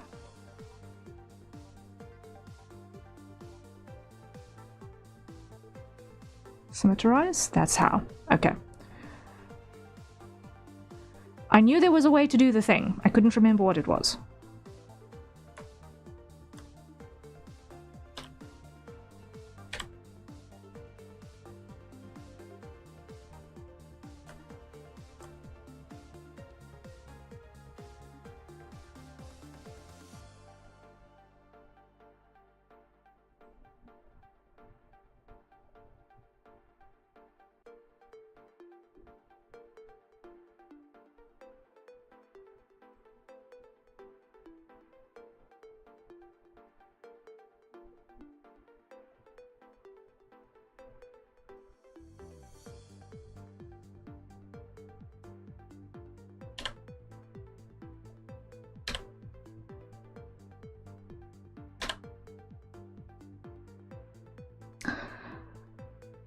forgot there are visual menus. I was going to throw you the hotkey for it. Yeah, I will forever have a hard time remembering hotkeys. So I live on visual menus.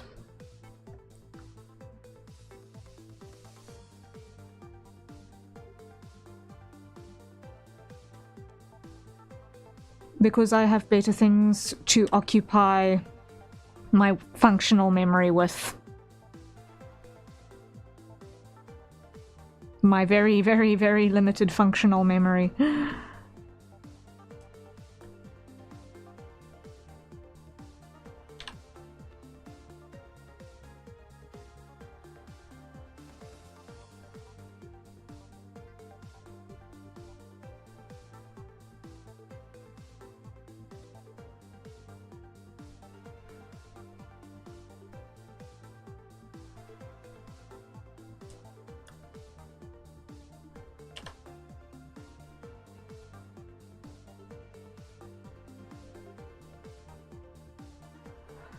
Okay, save button.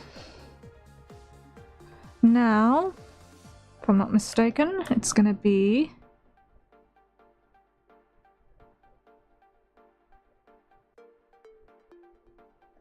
Let's just give it a rough check like that and see how it behaves. It did not behave at all.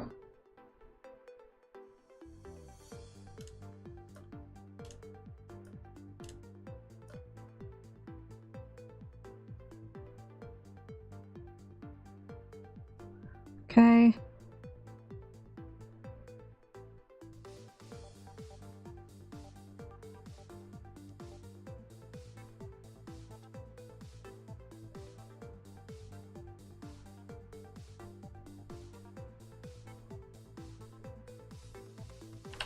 There we go. I hate the drop-down menus with a passion because I always misclick with my twitchy hands and oh dear. I get it. I get it. It's... This is why you have multiple ways of doing the same thing, is because sometimes what works for one person doesn't work for another, right?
So this is just like a first absolute lockout test to see,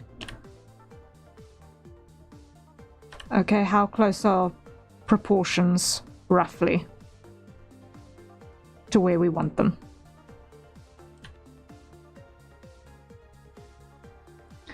I'm glad its render is more accessible though. It's not just for me. Luckily it's easy to just roll back to old versions and I could sit there in peace with my hotkey knowledge. Yes. That is helpful.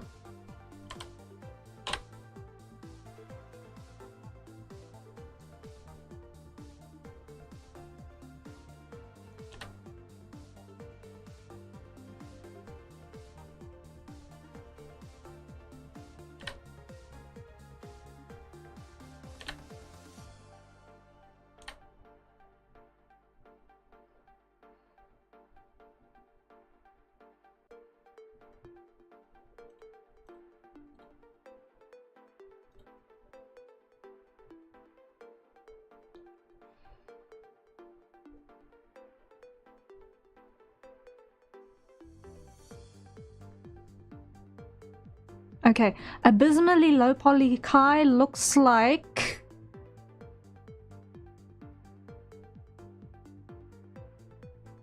Aside from the length of the forearm, he's mostly okay.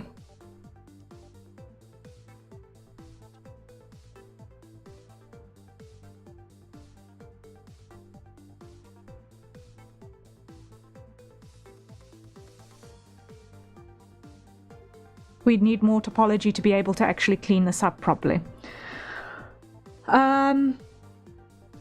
But I am liking this workflow better. I feel like I've got a much more dynamic understanding of what the body actually looks like already.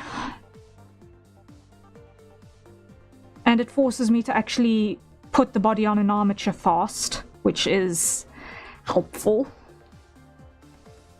You know what else is helpful?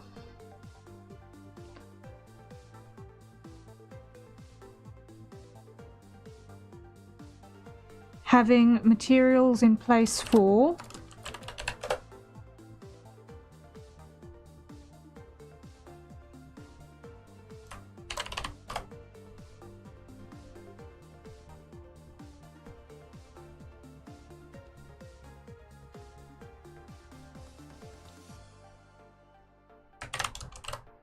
all of the pieces that we're going to be putting together.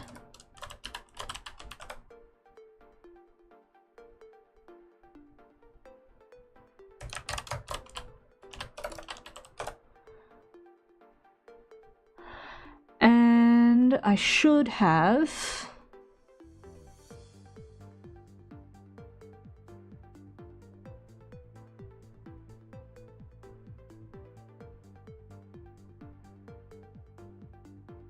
grab that.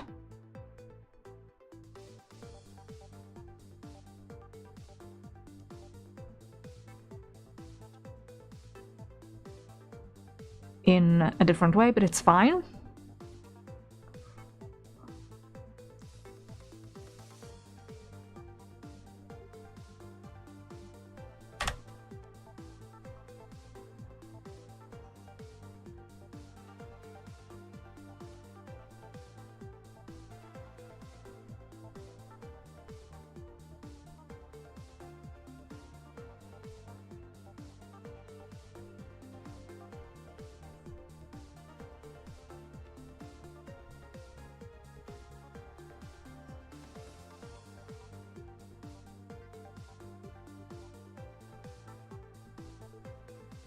Yeah.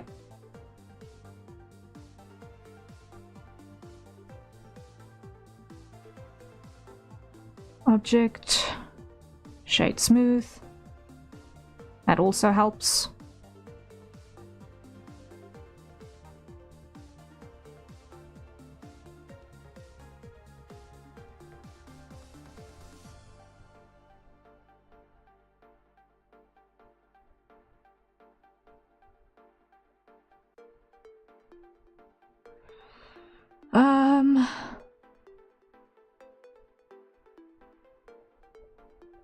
Yeah. I'm feeling better about this. So let's go back to edit mode and just shorten this forearm.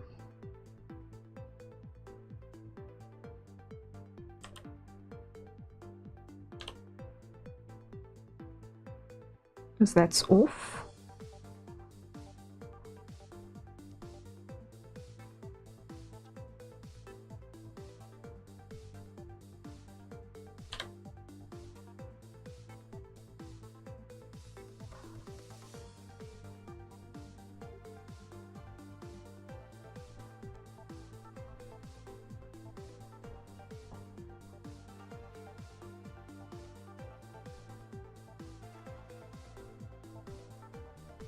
Better.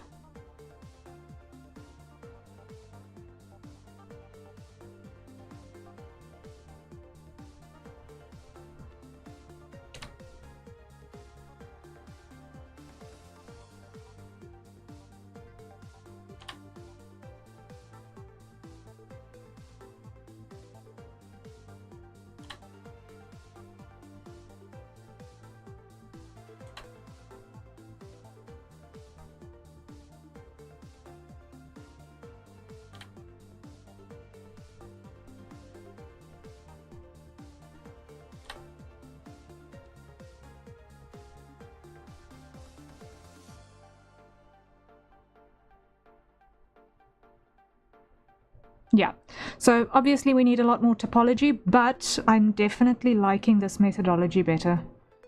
Because it means every time I switch to object mode, when it's in this posed manner, I can actually check it against how it behaves.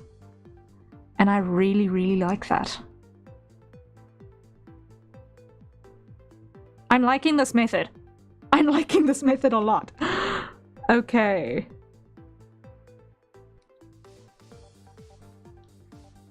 Because it also forces you to stay in perspective mode, which really helps you to get a sense for how the volumes are maintained as well.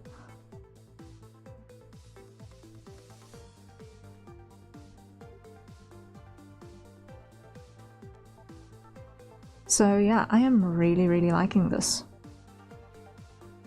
I will play with it more. I will definitely be playing with this more.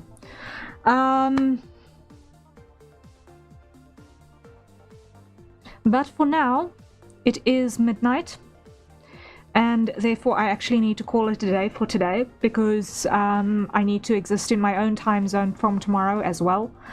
So everyone, thank you so much for joining us for this little bit of chaos. We spoke about some unexpectedly heavy stuff, but it's me thinking about how I want to actually allocate my proverbial life stat points, and where I want to invest time. And I think that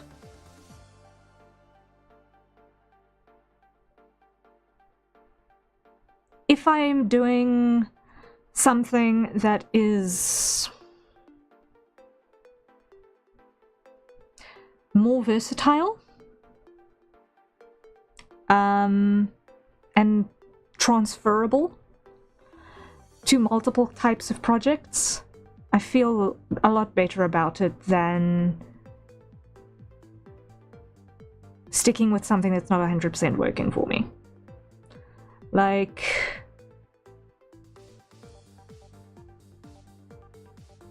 I mentioned it before that with Live 2D I've been having a lot of issues trying to figure out how to build things so that I can get them to move the way that I want them to move in the rig.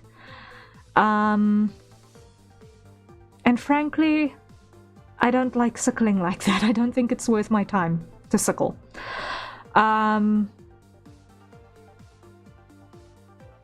So I will definitely be pivoting away from working on Live 2D things. Like, if someone wants to get an illustration from me to get cut into a Live 2D model, I can provide it, but it'll be like an actual illustration, not necessarily a separated model file. You get people who are very good at doing those cuts, but it's a different kind of illustration work altogether. Like, I've liked doing the separations from the get-go, but at the same time, you then start thinking too heavily about how the actual rigging part goes to get anywhere meaningful in any meaningful period of time. And then it makes the project drag on for a decade, it feels like. So, yeah, I will be pivoting away from working on Live 2D things. Definitely. And if I open model commissions in the future again, it will be in 3D. When I have polished the process. Like, I don't know if I will do reference sheet one-to-ones, but if I can get an illustration that is in this sort of a way, that you get a stylistic sense, that'll be easier to copy, I feel.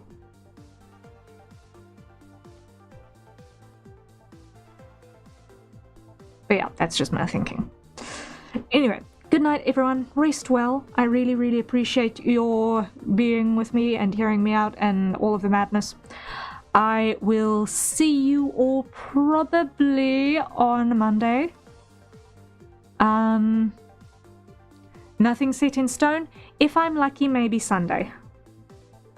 If I'm lucky, maybe Sunday. At 2200 UTC. If I do anything on Sunday, it will be then. But not yet determined. Not yet determined at all. So, we'll see how things pan out. Yeah. Alright then. Good night, everyone. Rest well, and until next time. Cheery bye. Night night.